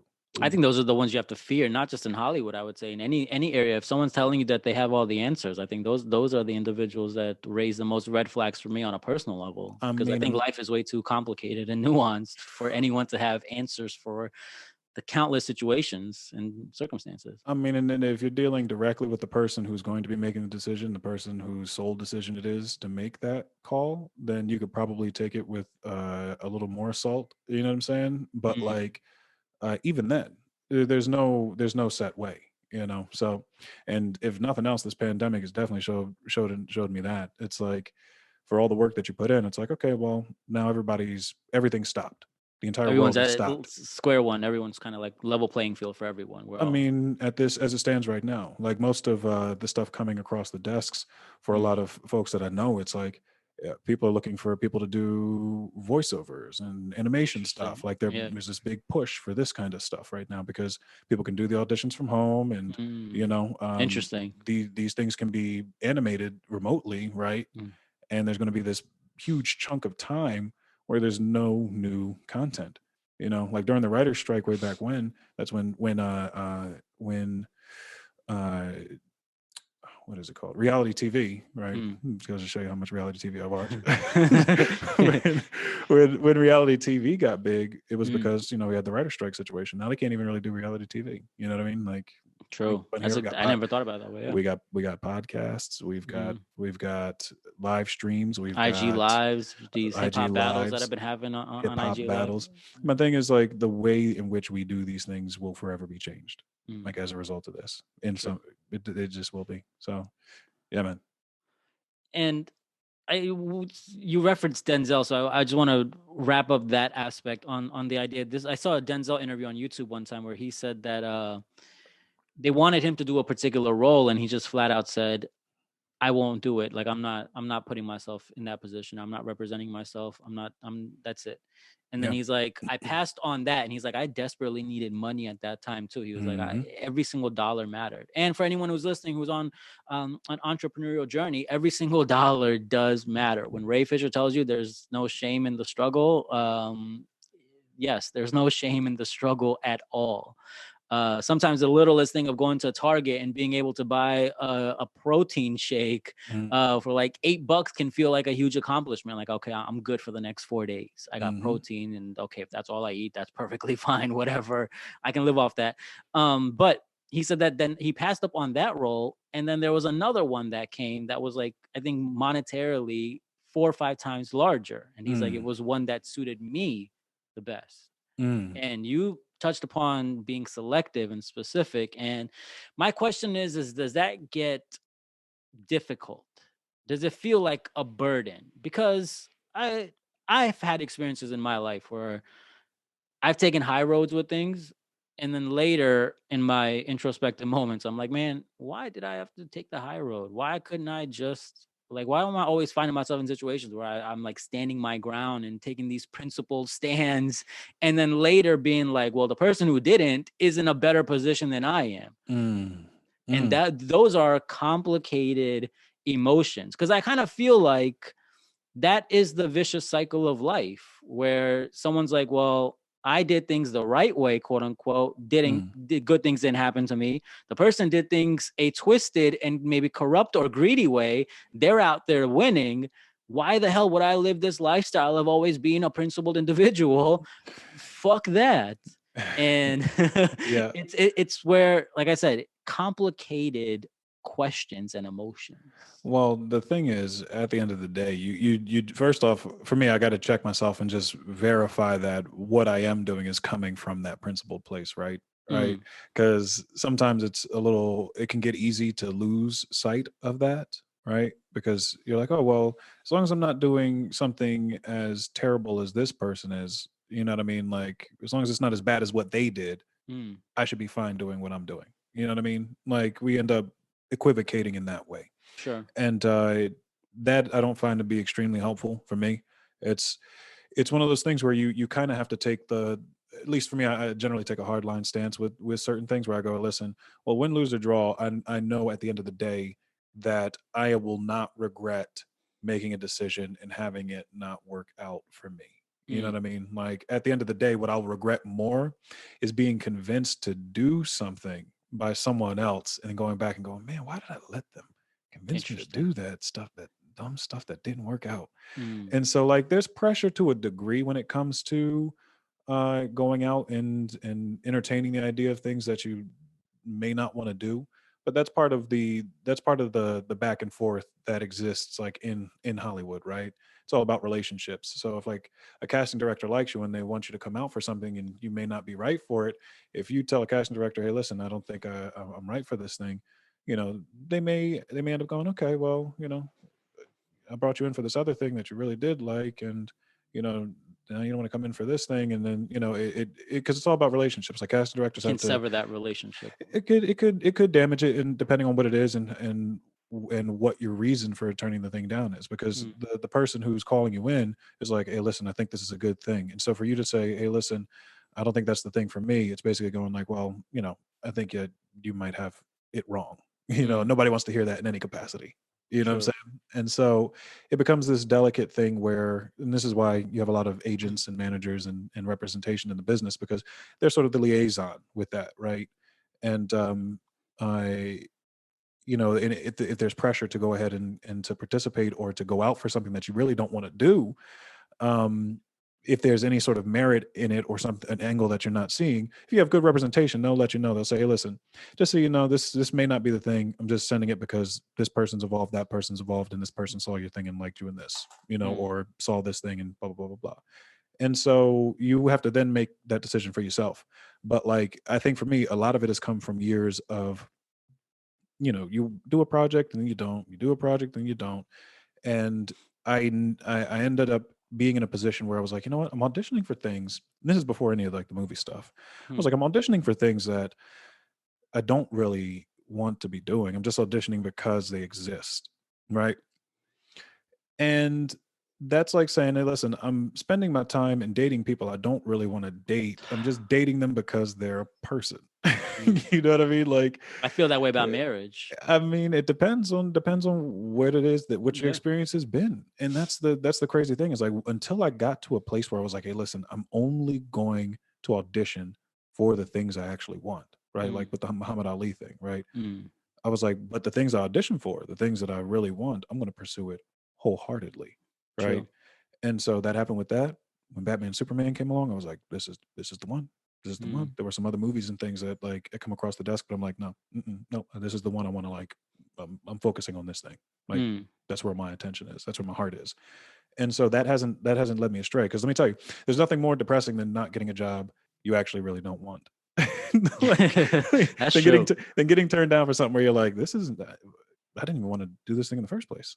Getting Mm, rejected by somebody you didn't actually want to date, or getting rejected by, it. Nobody likes that feeling, and I feel like it hits doubly when it's like, I shouldn't have gone out for that thing in the first place. Like, you know, I so I big shout out to the folks out there who are definitely, like, so choosing very specifically what they want to do. But mm, at the end of the day, you will never lose out, I think, for attempting to have integrity about a situation, like true integrity, not just like the stuff where it's like, let me show people I have integrity. You know what I yeah. mean? Like, and the people specific to you will know the difference, right? Mm, Because the world's going to think what they want to think at the end of the day. Like, me going out and representing, the Snyder Cut or whatever it ends up being, or whatever it was in the moment, right? Like, before there was even talk of a Snyder Cut with, like, the I Heart ZS at Comic Con, mm, people are like, oh, well, this person only did this because of this, or they did it because of that. It's like, well, the people for whom the gesture was meant understand completely what it was about. So, mm. you just got to try to block out that noise if you can. So, but if you're taking if you're having to take the high ground, my thing is this: if that's what comes naturally to you, Yeah. then you'll never go wrong. You can It absolutely does. never go wrong.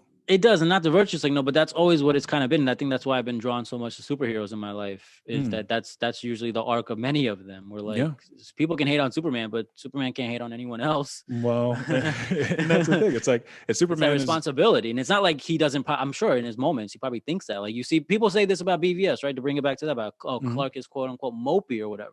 And it's like, well, you have an individual here who's trying to just do the right thing.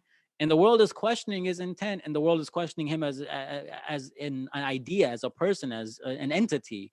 That will take its toll on you. It was like, yo, I'm just trying to do the right thing. Why can't y'all just let me be? Well, not only that, but like, if this is a person who's been raised, right, for all intents and purposes, that he feels emotions like a human being, right? This is someone who's been raised on this planet their entire life. They've been raised by people who aren't just like, you know, aren't completely emotionally cut off, like Ma Kent and Pa Kent, you know. Raised Clark, and this is a person who's affected by the world around them, right? This isn't someone who stands aside from outside of humanity. This is someone who is of humanity and who is choosing to do stuff that they really don't have to do. Like I think Ma Kent's line in BVS, like, you know, be their hero, be their or be none of it. You know, you don't owe this world a thing. You never did. You know, it is not on this individual to save the world and to suffer the slings and arrows, right? To quote Hamlet on that, to be or not to be. But like it's it asks a bigger question. It's like this person, he's not human, but he still feels what a human being would feel if they were faced with this situation, right? He's in a punching bag. And he's in a punching bag. I mean, most people, we get mopey if somebody says something mean about us on the internet. You know what I mean? Like imagine the level of mope that would exist. It can be. Trust me, I know it gets overwhelming. That's what I mean. Like imagine the level of mope that would exist for an individual who's like, yeah, well, I tried to save this ship full of people, and I ended up, you know, losing a couple along the way, and you know, I feel really bad about that. You know what I mean? Like, or all people saw were the people that didn't save, right? And not the thousands that I did. You know, it's think about that, what that would feel like. Like I the fact that we're even witnessing Superman go through this kind of thought process, right, is pretty spectacular. It's complicated. It's super complicated, man. And the superheroes, our world is complicated, and our superheroes need to be a reflection of the world in which we live, because the kids that are going to be growing up watching this stuff, you just put Superman up from the 1930s, they'd be like, there's no way, like this, what are we watching? We don't recognize this at all. And so you have to give it's not our world anymore. It's not our world. And that never was the world. That was the here goes idealistic that was their ideal their idea of that world. I don't know. That's gonna be the title of this video. Idea. Ray Fisher trying to say ideologically. Oh, I did it. There you go. Hey. Ideologically. Hey. I had to take on a whole different voice to say it. But that was what people wanted to put out there. And obviously, you know, comic books, you know, he had superheroes smoking cigarettes back in the day, like all that stuff. They would never do that stuff now. But like it's one of those weird things where like you end up saying, well, what story are we telling, and who's the story for? Because no one knows exactly. No one could define this world as it stands right now. True. And I would be scared of the individual who would try to be like, all right, this is exactly what the world is. Because you need time away. You need distance to be able to go and reflect on what the world was. Like we'll get perspective on it after the fact, but like in the moment, we're here. So no, shout out to all that stuff, bro. Like, I love talking about it because to me it's.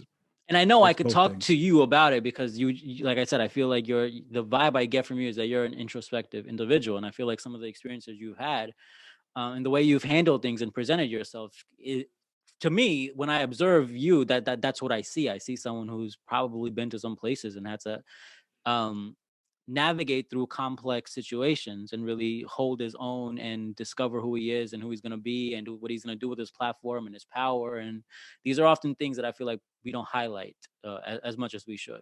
Well, I mean, introspection, I think for me, I feel like that's just where I'm at whenever I'm by myself. You know what I mean? Like if I'm just chilling, it's generally I'm either going to be playing video games or just the day will go by with me just like walking around. I like to walk a lot, and that's how I get most of my thinking done. Like I'll walk and I'll talk Walking on the is phone. underrated. Yeah. Walking is massively underrated, Yeah. and I have a feeling people are going to be doing a lot more of it once this whole pandemic situation is done. True. Man, like I'll be. You'll never hear me complain about uh having to walk somewhere ever again, right? Mm. So like I'll walk and I'll talk, and it's actually my friends who I have to thank more than anyone, right? Mm. But my friends and family too, because I feel like no matter how weird or introspective the conversation may. Oh, I'm so sorry. I'm gonna turn No, that you're off. good.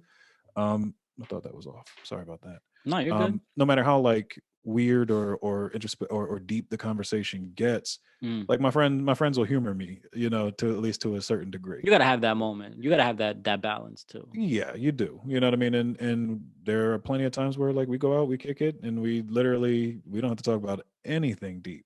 But Yeah. when you're dealing with human beings, when you're dealing with a business like this, when you're dealing with the fact that you are putting yourself in the shoes, Mm. empathizing with these characters and different ways of living, Mm. I mean, if you're doing it, in my opinion, if you're doing it right, like you take something away from it. You know what I Mm. mean? Like if you're living in that experience as as a living, breathing, thinking human being, it's not just something you just like throw away after you're done. You're like, oh, okay, I understand where that character was coming from. I understand what that person was about. Mm. And yeah, I mean, you talk to me about like science-based stuff. I don't know. I know very little about it. But you want to talk Yeah. about people, you want to talk about motivation, you want to talk about intention and Mm. just humanity. Come on, like we can go all day. Of course. Yeah. For Yeah, real. yeah. And like going back to the practical positivity. Mm. I feel like one thing, and we're gonna bring it back around, I promise. No, we can talk about whatever, man. One thing that, as part of this bicultural identity crisis, I've been learning about it is karma, right? Mm. And for the longest time, I felt like karma was you reap what you sow, and that's what oftentimes you see. People say like, "Oh, what goes around comes around," Mm-hmm. and karma is way more complicated than that. And I feel like both of our situations and our experiences highlight the essence of karma. So I can tell you for myself, and then I'll tell you how I relate it to you. Mm. Um, when I started the NiceCast, for example, me being an Indian American person, we typically like I went to med school, I went to business school, I went to law school. I did the traditional educational path. That's what my parents always saw for me.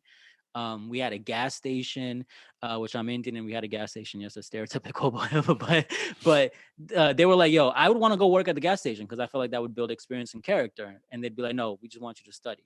Go to the Mm. library, study, study, study." That was my entire life. Mm. And I'm working at this law firm, and I'm like, man, this is not who I am. I have ideas for things. I want to do stuff, and that's where the Nice Cast kind of originated. So once that happened, and this, I would say, TNC is the only thing I've ever done in my life that was completely a decision of my own. It Mm. was like I've listened to friends in previous matters. I've listened to family. I've listened to parents. And when you factor in the complexity of the dynamic between Indian parents and their children, it can be rough. Mm. Um, so this is just all me, right? And it was done with a positive intent, right? I'm gonna try to build something from nothing. Mm. And what happened was, as a result of that, people in my life started to change. Friends started falling out of my life. People are like, "Yo, you're crazy. This is not gonna work. Like, what in the world are you thinking?" I had a relationship that was at a point where, well, no, like, I'm not gonna just wait around for you to build this. Like, no, I can't. I'm out. Mm. And that's something I struggle with a lot. Where I started this thing with a positive intent, and the effects of it, the cause was what it was, but the effect of it um, was drastically different. Like I didn't foresee that as a possibility at all. Because you think that, hey, if I'm going to start something, my friends are going to be supportive. My friends are going to be the loudest for me and wanting me to win. And it didn't Mm. happen that way. So that is karma in its essence of like, it's not necessarily what goes around comes around. It's like what goes, and what comes around, you have absolutely no idea how it manifests. You don't always know. And and sorry. and for Cyborg and for your career with Justice League and everything, I'm like, man, this was supposed to be Ray's like quote unquote big break. And there were certain things completely out of his control that may have temporarily maybe derailed what you had initially envisioned your career to be at this point. Which I always say, like I have this saying of everything is karma. So you busted your ass in theater, you busted your ass to really hone in on Cyborg, and things happened after that were completely out of your control. But all you could actually just control was your intent, your emotions, your effort, and that's it. What manifests from that manifests from that. And I feel like that's kind of a practical way of life. So it's not saying that, oh, if I'm going to be a positive person, positive things are going to come to me. Or if I'm going to be like, I just got to do things. So if I give to charity, the money will come back to me. It's like, no, you can just be out driving and you could get robbed going to like a charity event or something. Like there's so many drastically complex things that can happen. So Yeah, and I think part of it is because I mean there are two things I'd love to touch on with what you just said. sure, that was a lot. It was a But it was lot, something and that I felt like, yeah, because it's Mental Health Awareness Month. Because I feel like we're well, at this place with just constantly promoting positivity. well, I let's feel like there has to be a balance. well, Sorry. let's break it down for a second. Then Mm, let's break it down for a second. Because I will say, even though what I envisioned about my specific situation, right, mm, may not have happened exactly how I saw it happening, the true. fact that it was happening any period is something that I've found myself extremely grateful for. Like I these are Interesting. these are these are these are these are in the grand scheme of the human race, these Mm. are the most first world problems that an individual could look for. It's like, oh well, the movie that I was working on, changed in ways that I didn't have any control over. Okay. Mm, But guess what? I could have easily not done the thing at all, right? I true. could have easily been in a completely different situation. I could have Mm, easily had not made any of the friends that I made on set. I could have never met Jason. I could have never met Ezra, Gal, Ben, Henry. Could have never had any of the experiences with the fans and the people that I've grown to love in the movement and in the just in the world of this. I could have never been educated on the ins and outs of how Hollywood may or may not work. I could be still ignorant of all those things as well. mm, So I mean, I think it certainly opened more doors than it ever could have closed. You know what I mean? I feel true. I feel massively grateful for that, and the fact that you know this thing has come around in the way that it has Mm, is wild. It's yeah. big.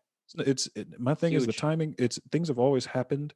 Things have always worked out in the end, but maybe not how I envisioned them. Mm, It will get there, but maybe not exactly along that path. mm. So I mean, the fact that this didn't come out, like Zach said, like 10 years down the line, 20 years down the line, it's That's, pretty yeah. crazy. You know what I Yeah, it's mean? very. And even then, the theatrical version of Justice League, like there are lots of people that love that movie for what it is. Like there are Mm, lots of people that love those characters for who they are. You know what I mean? Like, and there are people who didn't like Cyborg in the movie. There are people who are like, hey, I really liked your Cyborg in the movie. You know what I mean? So like I've got to take if I'm going to hold one stance, I have to take the opposite side and give it at least as much weight. Like it's when somebody compliments me on something and I go, "Oh, I appreciate you saying that," and I don't get overly excited about the thing. It's not because I'm ungrateful for the compliment, but it's mm, more the idea that you know that I understand that that opinion is specific to you.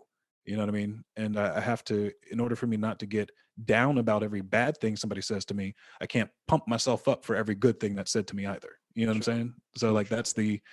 that's kind of how I balance the scale for myself, man. Like, and so for everything that's happened, it's like And it is a balance for sure. it's all a balance and how we balance it, right? And so just to speak on what you said just a little bit earlier, about you starting the podcast and things changing and things evolving.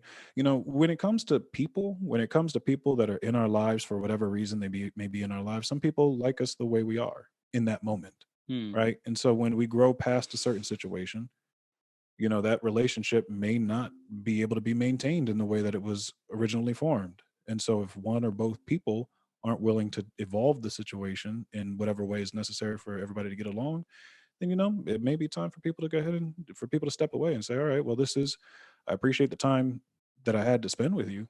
I yeah. appreciate, I mean, The one of my things memories and is, stuff. yeah. And like I've had times where I've had to part ways with people, you know what I mean? Like I've had friends where, we've been friends for quite some time and we just grew apart. And it comes to a place where you just got to say, hey, listen, I appreciate you being a part of my journey and I Mm, appreciate you allowing me to be a part of yours.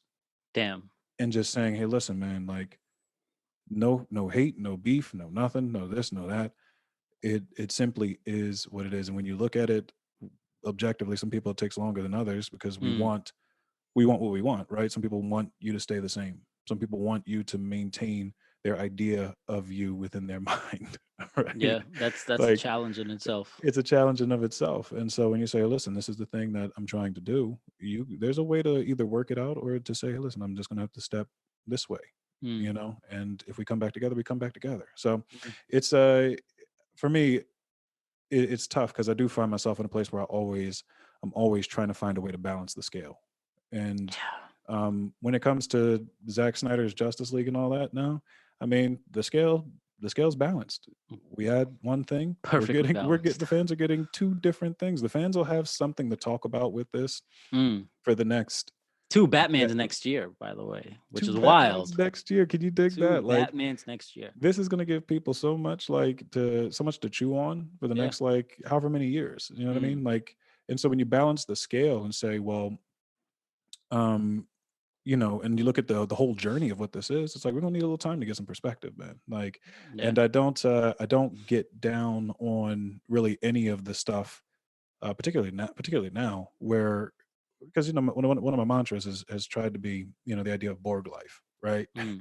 Over the last couple of years, and this is before we even started shooting. You know what I mean? Like that was Mm. something that a buddy of mine had come up with, the word Borg life, and I gave it meaning, which is the ability to take the negative situations in your life and turn it into something positive to help other people. So regardless of whatever first world issues or I'm sorry, champagne problem issues that I've got, right, with respect Mm. to, oh well, things aren't working out exactly how I want, is yeah, I put my faith into you put your faith into a situation, you put Mm. your heart into a situation, you try your best. If it doesn't go your way, guess what? You got to get up and you try it again. Try to get a different It's way. just You know what I'm karma. saying? If it goes your way, that's also karma. Everything is karma. Everything, man, everything. So, and I'm definitely not one to be like, oh well, you just wait, karma's gonna come back for you or this or that. Yeah. Like I don't Like it's believe in not weaponized karma. exactly. I Yeah. don't believe in Yeah. using karma as a weapon. Be like, yo, wait till that thing. But just saying as an observation, like the karmic wheel will turn. It Understanding will. that in the moment, and sometimes you got to make sure that the thing hadn't turned on you, Mm. already. Like it's not coming back around for some other stuff, Yeah. in whatever other capacity. So Damn. um that's just how I break the whole situation down. Yeah. And to be completely honest, man, like I hold uh I hold no resentment for anything in this business with respect to that because I'm going to be a participant in the situation for as long as I want to be. You know what I mean? Mm. Like if things don't go my way in this business, or if you don't see me very often doing certain things, it's because I don't want to put myself out there, overexpose myself, and then go, okay, well, you know, now there's nothing else. There's no other story I want to tell. There's nothing else Mm. I feel passionate about. I There's feel no place burnt for me out. to I feel evolve there's no place or for me to evolve. I'm literally doing too much. I'm not giving myself time to get perspective on who I mm. am and what it is I want to do next. You know what I mean? Like one of the luxuries I've been afforded, which is not a normal thing, and I'm well aware of that, is that I have the pleasure of being able to be a little bit more selective because of the stuff that I've done at this point. Mm. And so um yeah, I mean, It's I a get, balance. So if things didn't pan out with Justice League, you still are able to have certain benefits from that well, experience I and mean, exposure and you get you know, exposure. People start knowing who you just are. You know connecting what I with mean? people and Just yeah. connecting, and that's no publicity. Well, I wouldn't say no publicity in this business is bad publicity. There is some bad, There is, yeah. like just straight bad publicity, but at the end of the day, Mm.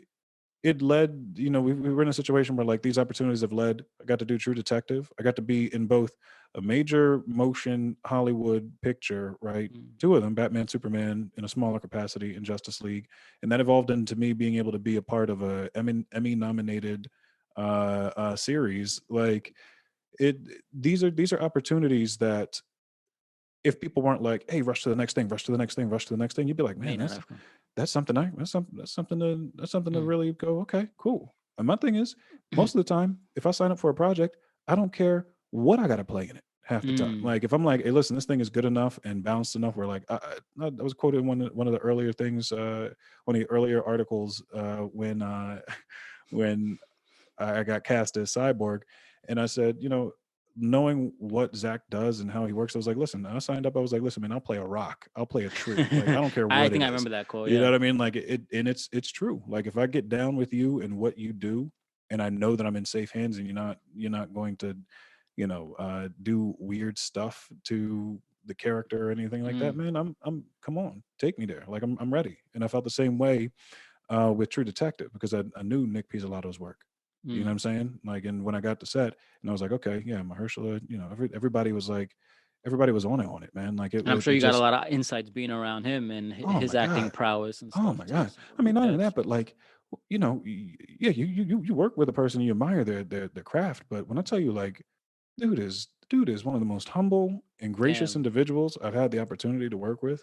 Damn. I mean, like, period. Shout out to Mm. Mahershala Ali, man. Like, Shout out. this is this is after Moonlight. This is after all that Mm. stuff. So, like, if you were going to be like all about yourself, like that would have been the time to do that. You know what I Yeah. mean, you're leading this thing, you're doing that thing, bada boom, bada bing. But that's not the case. And so I'm fortunate to have been able to see people comporting themselves in such a way where it's like, this is the person, this is number one on the call sheet. This is who you're dealing with. And this is the attitude. So it's possible to be both things. You can be number one on the call sheet and not be a jerk. You know what I mean? Like, you don't have to be whatever people envision like the stereotype of Hollywood to be, and most of that is not even what Hollywood is. A lot of it is Interesting. this idea of camaraderie and all that, but it's the bad behavior that ends up getting magnified in such a massive way. It's a tough business. There's no denying it in any way, shape, or form, but it's when there's like power grabs and all this weird stuff going on, like you really, and I don't get involved in any of that stuff. Yeah. You know what I mean? I'm like, listen, if you need me, let me know. We'll go ahead and rock out, and then I'm gonna dip, and you won't have to worry about me calling you and be like, "Yo, you got anything else tomorrow? What else? What else you got? You got any more jobs lined up?" Like, that's not how I operate, man. That's a hell of a perspective to say that I no longer, like, I can be in a position where I don't have to do this. Like, I can remove myself from this situation because I feel like in today's society, immense pressure to always be on and always be going. Yeah. And, Yeah. I think that's kind of ironically relevant to the character of Cyborg, someone who is always on, always having information and data and all this stimuli being presented to him virtually 24/7. Yeah. Well, yeah. My thing is though, when it comes to that, people are like, "Hey, look, you always gotta have something to do. You always gotta be working. Always be grinding. Always be doing this. Always be doing that." I'm like, that. I know for a fact that doesn't work for me as a person. I know it doesn't work for me as a person. And if I'm not happy when I'm not filming, then I'm not going to be happy. Oh, I'm sorry. If I'm not happy when I'm not filming, I will not be happy regardless of what project I'm going to be working on. And You know if what that I'm saying? is for you, that's okay too. That's the whole point, is like, it's all about perspective. And Yeah. I think all Ray and I want to do is encourage everyone to seek their own perspective and reflect on certain things. Because in any situation, it's not necessarily just it's not really how you feel, it's how you think, which will dictate how you feel. Like, if you want to turn a situation into a shitty situation, if you think about it in that context, it'll be a shitty situation. But if you want to turn a situation into saying like, okay, well, it may not have panned out the way I wanted to, but let me go see if there's an alternate perspective, and maybe I gained something where I lost, or maybe I thought I lost something, but maybe I actually gained something. Well, the thing is, Sorry, it's not as easy for me, at least. It's not as easy as just like flipping a light switch and being like, I'm going to think like this now. You know what I mean? Like, this is something where you got to check yourself every day. You might have to, you might be checking yourself every second for a little bit just to verify that you're not allowing yourself to get to a place where you're not allowing yourself to get to a place that you don't want to be in. You know what I'm saying? So, and the reason I can tell you that is because even at the lowest of low points in my career, right? As far as like, and this is before any of this stuff. Excuse me. Sorry, I'm gonna get a little water here. No, it's okay. I'll take a sip of water too. We've been going, bro. We've been I feel going. my gums getting all chapped up. I'm like biting my lip and everything. Well, listen, I mean, even at the lowest of low, when it was like, hey, listen, I can't afford to pay my rent. Had to move back into my mom's basement, at least 3 times. Thank God I was living in New York at the time. We were from New Jersey. It was only an hour and a half drive, but even then it's like being in a completely different world. Oh, yeah. Having to deal with like the idea of like, oh well, listen, I got to go back home, try to find a job to make some money to get back out and keep grinding to be able to go to New York and starve a little bit to go ahead and get this thing done. That was my grind. But the thing is, I actually grew to enjoy the hustle and grew to love the discipline of being like, all right, well, I know to a T how much money I got. I know down to the penny that Mm. when I know that when I swipe this thing, bro, like when I swipe this thing at Chipotle or wherever I was going at the time, I know I've got No at least guac. Can't have the exactly exactly. guac. It's like I know I got at least until Thursday before this thing gets knocked off my credit off my. I don't even have a credit card. I That's couldn't the even get a realest credit shit. card. That's the realest shit ever. But that's the Swear to thing. God. It's like I'm like, all right, I know I'll be able to get some money in there before this thing Even clears. So if I let me go go to ahead and overdraft, if it's pending, they're not gonna charge me they're the not gonna overdraft fee. charge you. They're not gonna charge you. You know how many times your boys Hey, had that's to real. remember how many times you well remember. Do you know how many times your boy had to call the bank and be like, hey, listen, man, y'all got this overdraft thing here, and I'm not sure how that happened. Like you guys, there's some kind of fee that and they go, well, you I swear the overdrafted, money was there. and I go, well, I don't know why, I just don't know how that happened, and they go, Mm. well, it looked like it happened last month, and the month before, and the month before, and the month before. So So we can only waive it as a one-time I'm courtesy like, per 12 months. all right, fine, fine. You'll get your That's like real shit, Ray. 20 some odd dollars. Let's bring But the real back. but the thing is, it's real, but it's struggle stuff. But like, they're also, you don't have to be in that kind of struggle to Mm. feel satisfied with yourself either. It doesn't Are have to you be like a Rocky story. You know what I'm are you saying? Like, saying that you didn't take pictures next to private jets and Lambos when you were trying to come up? And I you didn't did go not. that route, Ray? I wish I could have. I bet you at that time, had I You had didn't know someone who had access. a Lambo, who knew someone who had a Lambo, or who maybe Well, you had some seventh degree of separation to a Lamborghini you could take a picture with for the gram? listen, if I had at that point in time, if I were in that situation and I'd Mm. never been on a private plane and I was like, oh man, this would be really cool, I would absolutely send it to my mom. Be like, yo, mom, what's up? I'm flying this plane. I would tell her I was the pilot. Yeah. I would be like, yo, mama, we're flying this That's plane, real. baby. You know what I mean? But like, I'm not a huge social media dude, like Yeah. period, and I don't have a lot of stuff. Like I told you a bit earlier, I don't have a lot of stuff just like in life in general. Mm. You never see me be like, oh, check out this watch, check out this thing. It'll be like, hey, check out my like weird cyborg action figure or my Yeah. my Let cyborg me mug. flex for the gram. Exactly. Let me flex you here with my We have this commemorative Justice interesting League cup. commonality is we'll just straight up wipe our posts. Like if you were to go Google the Nice Guy Cast, you would see so many memes that are still there, thankfully. But I have nothing on social media about them. Yeah, man. And people interpret that as like, oh, what do you have to hide? Are you trying to like clean up your image? And it's like, no, sometimes I just need to do a clean wipe, go back to zero, and really focus on, okay, who am I going to put myself out there as? Like I did it. I reached over 2 million people on Instagram and Twitter talking about pop culture stuff. But now I want to have more substantial conversations. And so if that requires me going back to square one to rebuild again, I will gladly do that. You do whatever. The thing is, it is your social media to do with as you please. You know, Mm. for me, there was a point in time I hopped off social completely. I was like, you know what? Because I didn't even have like social media, legitimate social media, until like the Justice League of it all. People were like, you should get it. It'd be good for promo, good to build your credibility. I mean, not your but your fan base, and then You know, the wildest thing someone that'll told lead me more to what's up. recently about social media. Sorry to cut you off. The No. wildest sentiment was that people now treat social media as a resume. Yeah, no, they do. And They that's do. wild. My thing is, and it's when it comes to marketing and seeing how well the movie's going to sell, you can look at that. You can look at those analytics and be like, okay. But my thing is, anybody who's going to hire me simply based off of the numbers, right, of me Yeah. doing wacky stuff or doing any of that stuff. Like, if you're going to hire me for that, or attempt to hire me for that, I'm probably not your dude. You know what I mean? Like, probably not. When it comes to me, just like wiping social media like maybe like once a year at this point, or twice a year at this point. I think part of it is like I do like the idea of not of people not getting lost in like the scroll, because it's Interesting. if we can keep things like of the time, like obviously there's benefit to keeping photos and records and all that stuff, and any photos that I've put up that are important to me I certainly have for myself, but like you don't have to be tethered to a social media personality, and like in any context, it's yours to do with as you please. It just feels to me, it feels like a weird sort of like open-ended conversation. But I'm also the dude that like I have to clear out my my messages from like my Gmail or whatever. Like I've got like to put them in folders and do like whatever to get them okay. off the main screen. So it's like, all right, I've addressed all that. Same thing with text messages. I'll be like, all right, this conversation's actually done.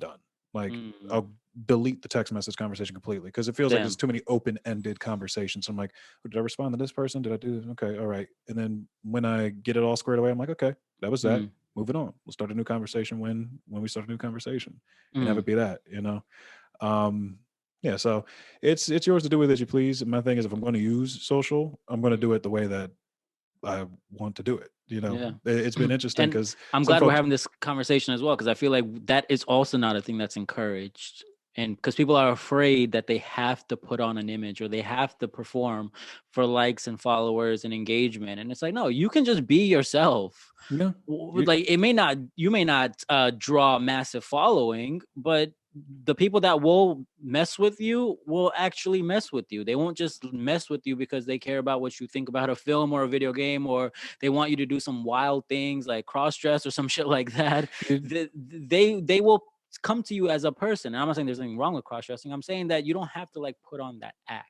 Like we shouldn't be performing at all times, I feel. Well, yeah, I mean, you don't have to be. And the thing is also like, you know, it's the world isn't necessarily entitled to your engagement. You know what I mean? When it comes to social media, like people are like, oh, you took down that thing, you did this thing, and you know, but like it's yours to do with as you please. I feel like what it does is it keeps people a little bit more in the moment. It's like, hey, listen, this thing will be up. It may be down by the next time you come here, so enjoy it for what it is.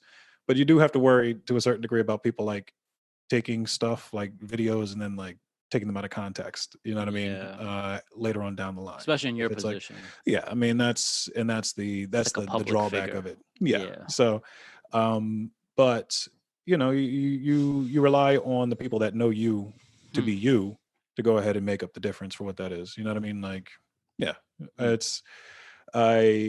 I've always had a problem with that, but you know, it's one of those things that I'm kind of getting over at this point because it's outreach. You know what I mean? It's outreach to a certain degree, and there are functions now like live streaming. I've certainly gotten into in a much bigger way now because of Twitch as well. Yeah, but I also like that because whenever I chat with friends directly on that platform, I like when I just do a just chatting situation or whatever, I'll delete that I'll delete it after we chat.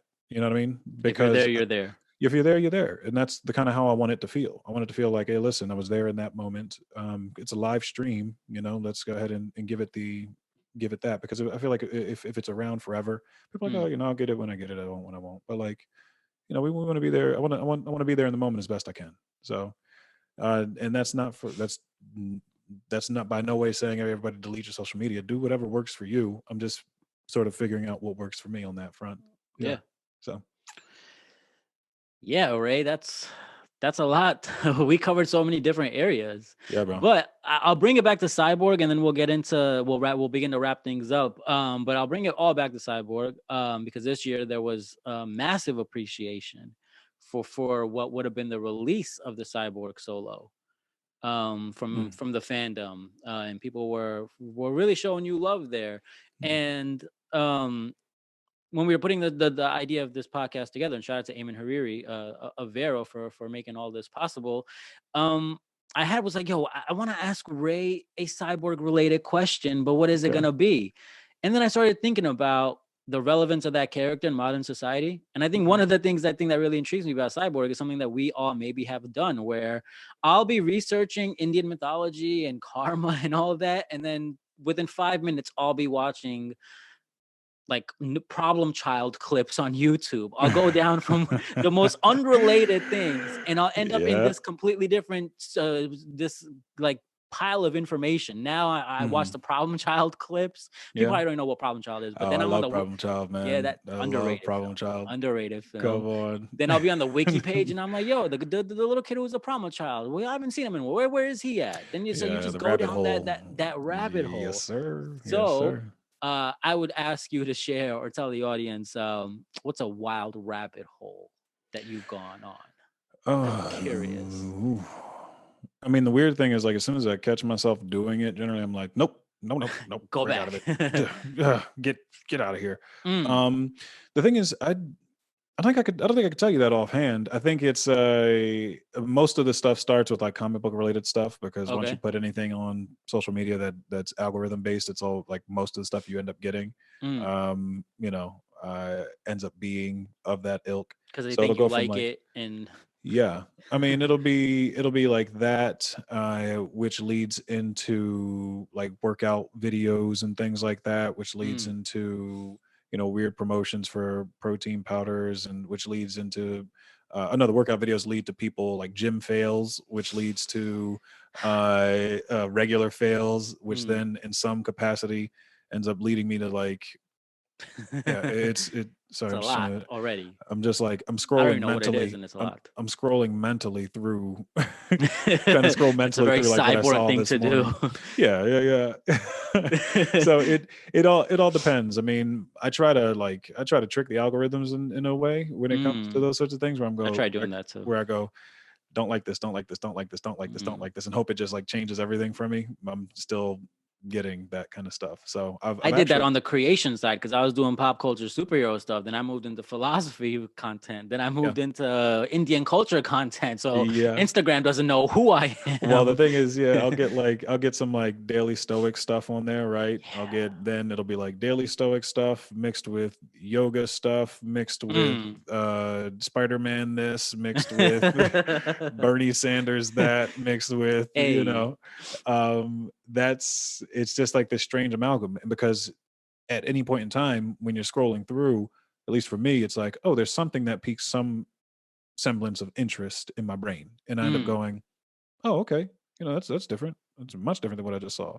Mm, mm, Than mm, people's mm. comedy videos. Then you got this and that. Then you're looking at videos that people may have sent you in direct messages. Like I have friends who are like, "Hey, check out this funny Simpsons clip." You know what I Mm. mean? And then that leads you to something else, and it's like, but before you realize it, I mean, it's the cliche, like before you realize it, like an hour's gone by or An hours hour's gone really by, gone by, and you're and I like, "Yo, go, what did I do for that hour?" It's like empty calories. Like yeah, I well, ate the box of cookies. well, yeah, well, Was it worth it? at this point, like because I do so much live streaming now, like Mm, I definitely, when it comes to that stuff, I'm like, I don't even want to like look at a screen when I'm not like mm. having these kind of interactions. Yeah, So I can definitely say I don't go on social, at least to be entertained in the same way as mm, I once did. But every now and then they'll catch you because you literally got 5 minutes, you're doing nothing, and then you lose track of true. time in that moment. You Yeah. watch this 3 minute video, that 3 minute video, that 3 minute video, and then you're like, oh wait, okay, I'm at 30 minutes now. Like, what am I doing? Okay, get up, get up, get up, get up, move, Mm. move, move, move, move. And I think You know? that's why you and I are both drawn to Vero as we are, because I think one of the earliest mistakes, this is my personal perspective, people made with Vero is like they were kind of treating it like Instagram, Mm. and Vero is pretty much the antithesis. I can't. That's the word that's gonna That's the make me. one we got we ideologically, we got we and had to balance you out. you see the The scale and all its balances. antithesis is it antithesis? Antithesis, yeah, that's the one. Antithesis. Okay, you said it for me. But of like some like Instagram, so it's like you can use it when you want, and I think that's what Eamon was at the forefront of. Like, hey, our success with this app is not managed by how often you open it. It's like open it when you want, use it when you want. Is Yeah, your thing. connect when you Um, want. Don't yeah. be So don't feel like you're being drawn back into it, because at the end of the day, for me, like I what I told the crew is, I was like, hey man, when you introduced the idea of being able to track how long you've been in the app, because they mm, were the first people I think that was the first platform that I think saw that did that. I was like, yep, okay, yeah, I can see what you're about, and it's not something that's like buried deep where mm. you got to like search upon search in It order to was be an like, oh, easy sell. Wasn't a hard here's sell your at all. analytics here. Yeah, Yeah. it's easy. I mean, and for a person who isn't your typical social media individual, right? Mm, That appeals to me. It's not going to appeal to everybody, because when it comes to that kind of thing, you if you want to see someone specifically or see something specifically, you yourself have to seek that out. You know what I mean? mm, So it's true. it is what you make it. It truly is what you make it. Yeah. And that's why I enjoy it personally. So And I think it's that, refreshing to be for it to be like intimate, because I was guilty of that initially. I was like, man, I gotta treat Vero like Instagram. But then I was like, man, I'm just I really nerd out just sharing what I just watched Yeah. and just logging that in. I feel like this personal obligation of sorts of like, oh, I just watched this TV show. I just watched Astronaut Wives Club to do my Ray Fisher research and deep dive. So I Yeah, gotta yeah. log that in Vero just for myself. Yeah, And you know, man. it's weird that our world is like, just let's do things for ourselves. It's okay to do that. Yeah, well, it's okay, but it's also, you know, we can recognize where we've come from as well, right? Mm. They social media opened up in a massive way. Like when Facebook first came out, which was the first social media I had ever engaged in, and Tom it from was MySpace is heated right now. Tom well, is well, there was I was anti MySpace when that came out, and my friends Mm. made a fake MySpace for me Damn. just to like taunt me. So Yeah. that just goes to show you who my friends are. Like, I mean, but we bust each other's chops Mm. all day long. When That's I tell you, that signifies a good friendship. I When you could roast mean, each other and go at each other when and it's still like friends. how do you remain positive? It's like, hey, look, you deal with my friends, you're gonna have no choice but to hype yourself up. You deal with my friends and family. It's like I got 4 brothers and sisters. You know what I'm saying? Like you can't say anything to me that hasn't been Mm. said in Mm. life. True. So when it comes to that though, like that was the first experience I had, and it felt unique. It felt very specific. It felt like a club almost because it was only for college students, College right? students, yeah. And when it started evolving and expanding, it became something different. And you know, it was more inclusive, which, you know, one could argue is a great thing. Like you open Mm. it up for people to continue to connect in a way. But you know, you start seeing people make concessions on one end or the other. But like you you you definitely got to give credit to the folks who pioneered, you know, what we know social media to be Yeah. now, right? And say, hey, listen, Change the well, way the entire world communicates exactly, and engages. Like every exactly, industry, everything yeah, changed from a single creation of Facebook on yeah. that scale. Yeah. And so my thing is, I don't, I try my best not to like demonize the situation, because it's like, hey, listen, this is where we came from. You know what I mean? Mm. Like True. and but I see now where we can go. Mm. You know Yeah. what I mean? And that's kind of the long and short of it for me, man. Yeah. Yeah. And as we begin to wrap it up, speaking of Vero, I used to do this thing on Vero called Talking Nice. Okay. And as I was telling people that, hey, we're gonna have Ray Fisher on a podcast, I was like taking audience questions from social media. So I was like, why don't we blend Talking Nice and social media questions? So the way Talking Nice works is 4 questions are given to you, and thematically, each of them deal with the letters NICE. Okay. All right. Let's So get I context. emailed you 4 questions, and if you could do I me a got favor and go through them, starting with the letter N. And you want to shout out the person who left the comment too. Read their at. That'd be dope too. okay. As long as it's not super offensive over here, I'll read it for sure. Yeah. Read at eggplant emoji. So this is Talking Nice. The first says, "Now I'm always smiling." That's what's in Mm, quotes, right? And this yeah. is So see, it from starts with an N. So that's that's the the end on that. end. Oh, see, you got it. See, and this is from Siddharth underscore UK. Shout out Sid. Siddharth. Let's see. Let's see. See, my question for Ray: how does he stay positive and inspiring at all times? I've never seen him without a smile. And Mm. also the reason why he would risk his career for Zach. He said he'd do it again in a heartbeat. um, well, the answer to the first side of things, how do I stay so positive and inspiring at all times, is well, I'm not on social media. I'm not in the public eye at all times. You know what I Mm. mean? And so um for me, I think part of how I stay positive and how why I'm always smiling is because I know, you know, whatever it is that comes this way, we'll be able to handle it in some capacity. And I shout that out to my mom for sure. You know what I'm saying? Like she raised 5 kids. She did everything she had to do. And this lady is still one of the happiest people that, you know, that you can meet. You know what I'm Damn. saying? Mm. And so I think that is a big portion of how I've learned how to deal with problems, right? You break it down and you say, hey, listen, this is where we're going. Boom, boom, boom, boom, boom. There are definitely times where I'm not positive. There are absolutely times where I get low. And Mm. I'm like, hey, listen, we just gotta have a talk and hash this stuff out and deal with what we gotta deal with. But um my thing is I try to put out there what it is that I want to be. You know what I Okay. mean? And that's that first half. The second is why. Also, the reason why he would risk his career for Zach. He said he'd do it again in a heartbeat. Well, I mean, the idea is like people think sometimes like gestures are going to have this grand gestures are going to have this like grand impact, this grand design, where that's not always necessarily the case. Like if me ripping my Borg life shirt off and revealing I heart ZS would have in any way, shape, or form endangered my career, right? To try to honor the person that, got me there in the first place, then this probably ain't something that I'm supposed to be doing. Like, Mm. period. Like this ain't a career for me. You know what I mean? Like I can do That's theater. real. I can do tons of other things and be completely happy. You know what I mean? Like something we talked about earlier. I think folks they dedicate themselves completely to one thing and say, this is the thing that defines me.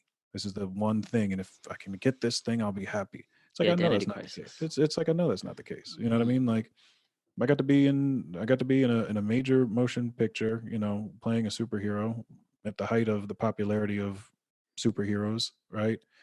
Got really great things going on in my life, even outside of that. My family's healthy, all that stuff, man. Like there's Knock on wood. knock on wood, they stay that way. Like and one more time for the big guys. uh the thing is like if that's what this career in this world is about, then you don't have to play that game. You know what I mean? Like you can do it on your terms. Mm. So and you suffer the consequences as they may come for the decisions that you make. But if you know you're moving from a place that is one that you mean and from your heart, man, and shoot, come on. You can't tell me nothing. What you gonna tell me? So that's my slightly convoluted answer because I did not have time to look at these questions before we That's the started this. point. I want to hit you in the moment. So here's the introspection. So this is from Rena J or Renaj official, I'm assuming. I think it's Rena. So shout out to Rena. Even if it's Renaj, shout out to Renaj. So Rena official. Rena. OMG, this is so amazing. Congrats. Is that to me? That's the for the podcast. Well, I thank you, Rena. I appreciate that. Shout out to you, Rena. And shout out to NiceCast, man. I better tune in. Oh my God, this is amazing. Congrats. Maybe I want to ask something like, how does he feel about his career right now? What's his next move currently? Well, I feel like my career right now is in a pretty decent place. I think like the with respect to where everybody's careers are at, everything's kind of on hold. But yeah, I don't generally look at my career in like these grand sweeping, these brushstrokes, these broad brushstrokes. You know what I mean? It's like there's just these things you're gonna do, and then when you have some time away from it, you'll look back and be like, oh, that's the career. So, my thing is, it's still like a job to job basis, right? There's some stuff that I want to do with respect to a play that I'm trying to get adapted into me and a buddy are trying to adapt rather into a limited series. Oh, nice. And so it's super impactful, and that's something that I've been looking to get involved with. See, when you say something is super impactful because you're not out there as much, it's like, damn, what would that be to really get Ray to be like, we got to do this now? It's that's the benefit of that. It's a relevant conversation for sure. And it's something that you can really, in the right hands of the right kind of director, like you can really do some things with. But you would need somebody really with a really gentle stroke when it comes to this sort of thing to just nail it. So that's what we're working on behind the scenes. And what is my next move currently? Couldn't really tell you. I mean, we're in a place now where like everybody's moves are on hold. But I was supposed to be doing a play on Broadway this fall that's suspended until further notice. And may not be able to do it because of where scheduling is going to be in 2021 and all that stuff. So I wanted to get back into theater for sure. And there were some film things that we were talking about, but I got a feeling that those are going to get postponed just because of where we're at. Yeah. So uncertainty for everyone. For everyone. And the thing is, when as far as the next move is concerned, I don't focus too much on what that specifically is, because when it's right, I'll know it. Like it's something that I feel. Like I move with my instinct in a big way. So it's like I'll feel it, and I'm like, okay, that's the one. Don't know exactly why, and it's worked for me up until this point. So I kind of have to keep doing what comes to me naturally in that way. So somebody's looking out for your boy, you know. For sure.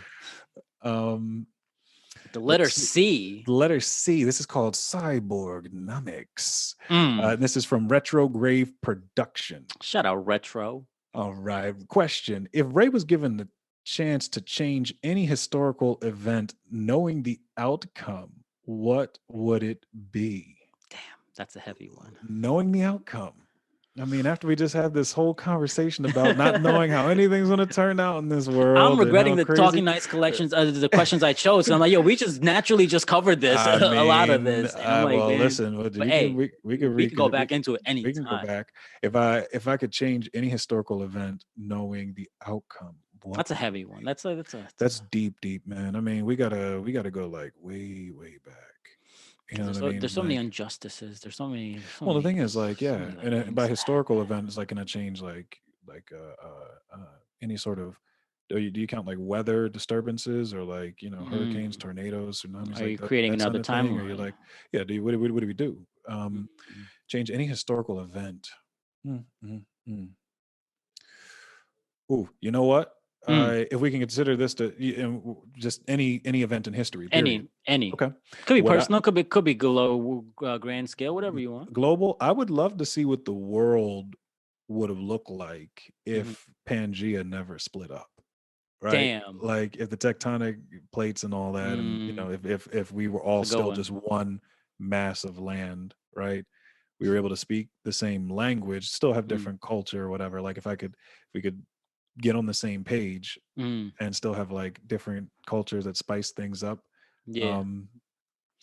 Either that or maybe That's an interesting one. Going all the way back. I mean, I like that. I it would like have to that. be something that would affect like everything. Like I can't be Yeah. like go back to the 80s and change this thing. Go back to like the 1900s and change this specific thing. If you go Yeah. back and change like if I can change anything, like I'm gonna do like the whole thing. You know what I mean? Like let's You just go may ahead have and circumvented time travel. You can just go back to the very beginning thing and never have to worry about any alternate timelines or nothing. Like, all yeah, right, man. it's alternate for everyone now. We're all gonna be different. So it's Yeah.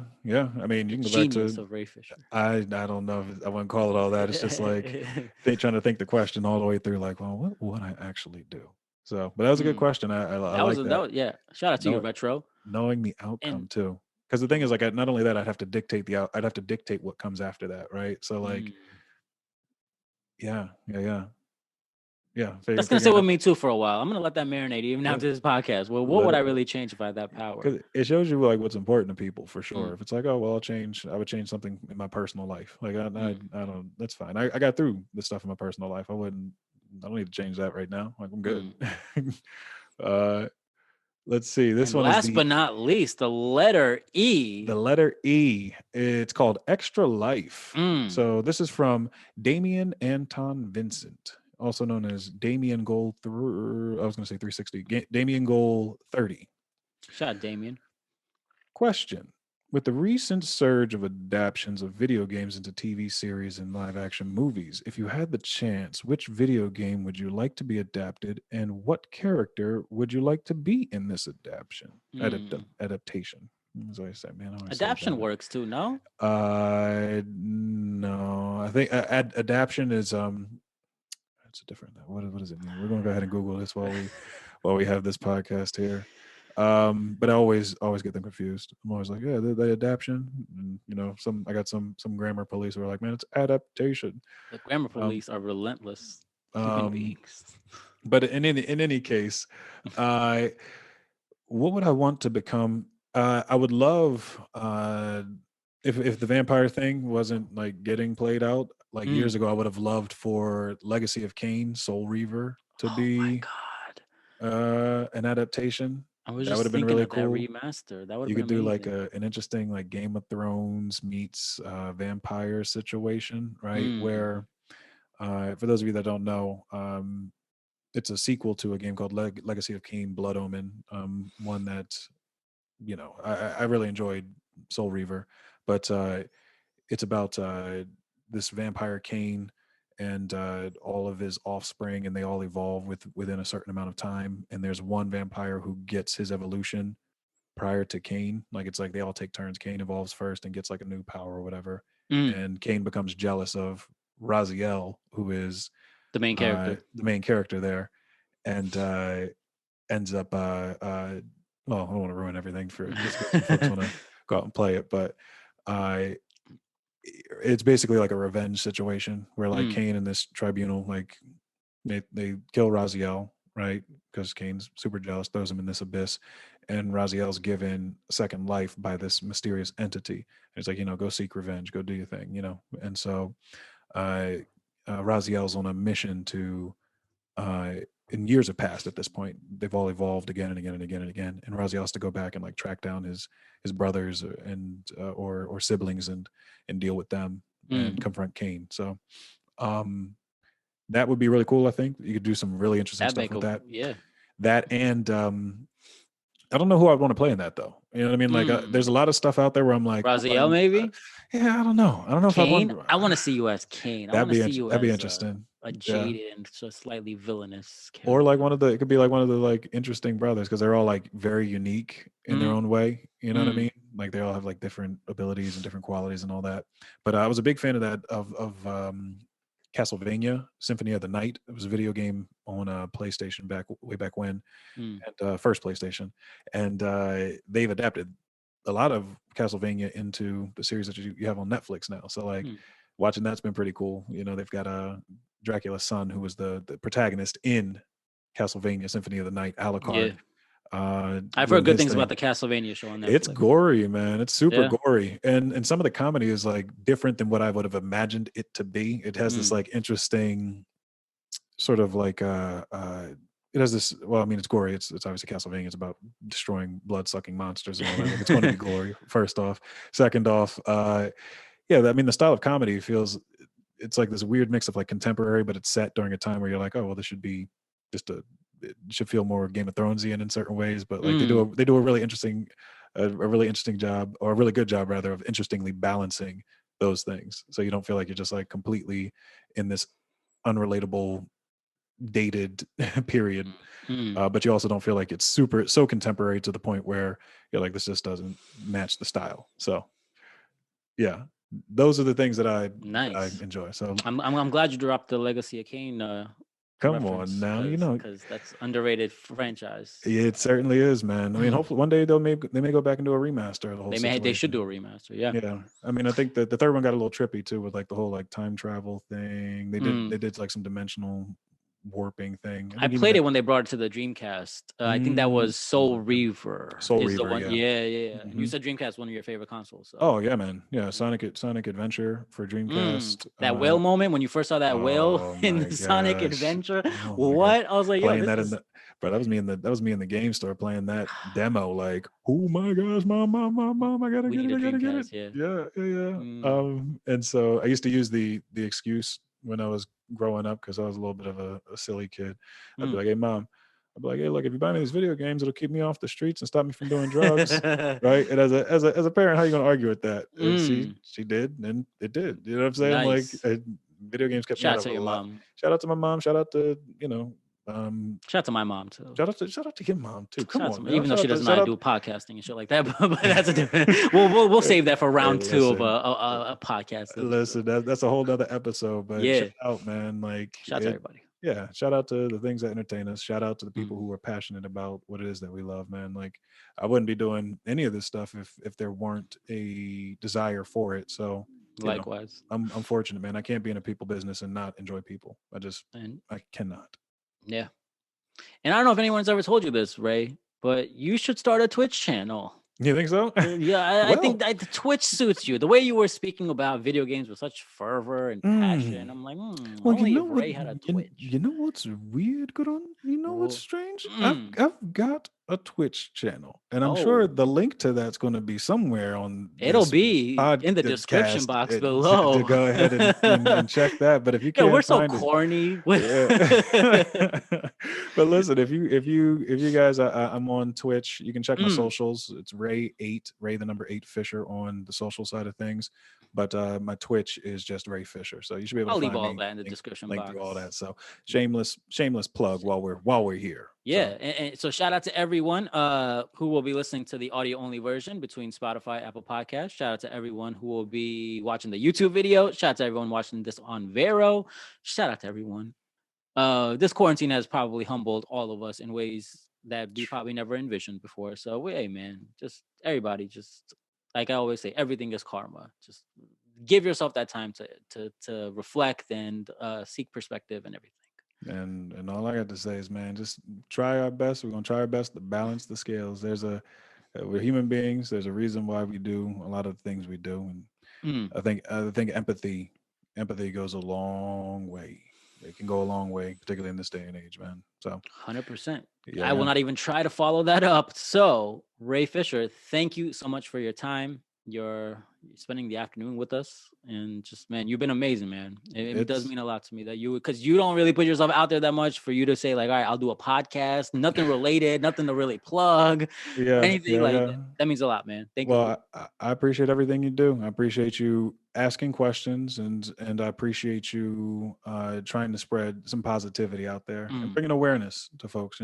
Not just entertainment. And that's important. And I think there's Thank you, Ray. people need it. People want it. And there are always people watching, even if you don't know, even if you don't think so. Borg life, we back. We back. Released the Snyder Cut. Hey. Zack Snyder's Justice League on HBO Max. This is your old boy Ray Fisher. And we are gonna get busy in 2021, baby. Let's get it. Come on. Oh yeah, I thank you for having me. It has been my absolute pleasure, and I wish you nothing but utmost success. Likewise, my dude. And thank you everyone for joining. We will see you all on the next podcast. Until then, stay low and build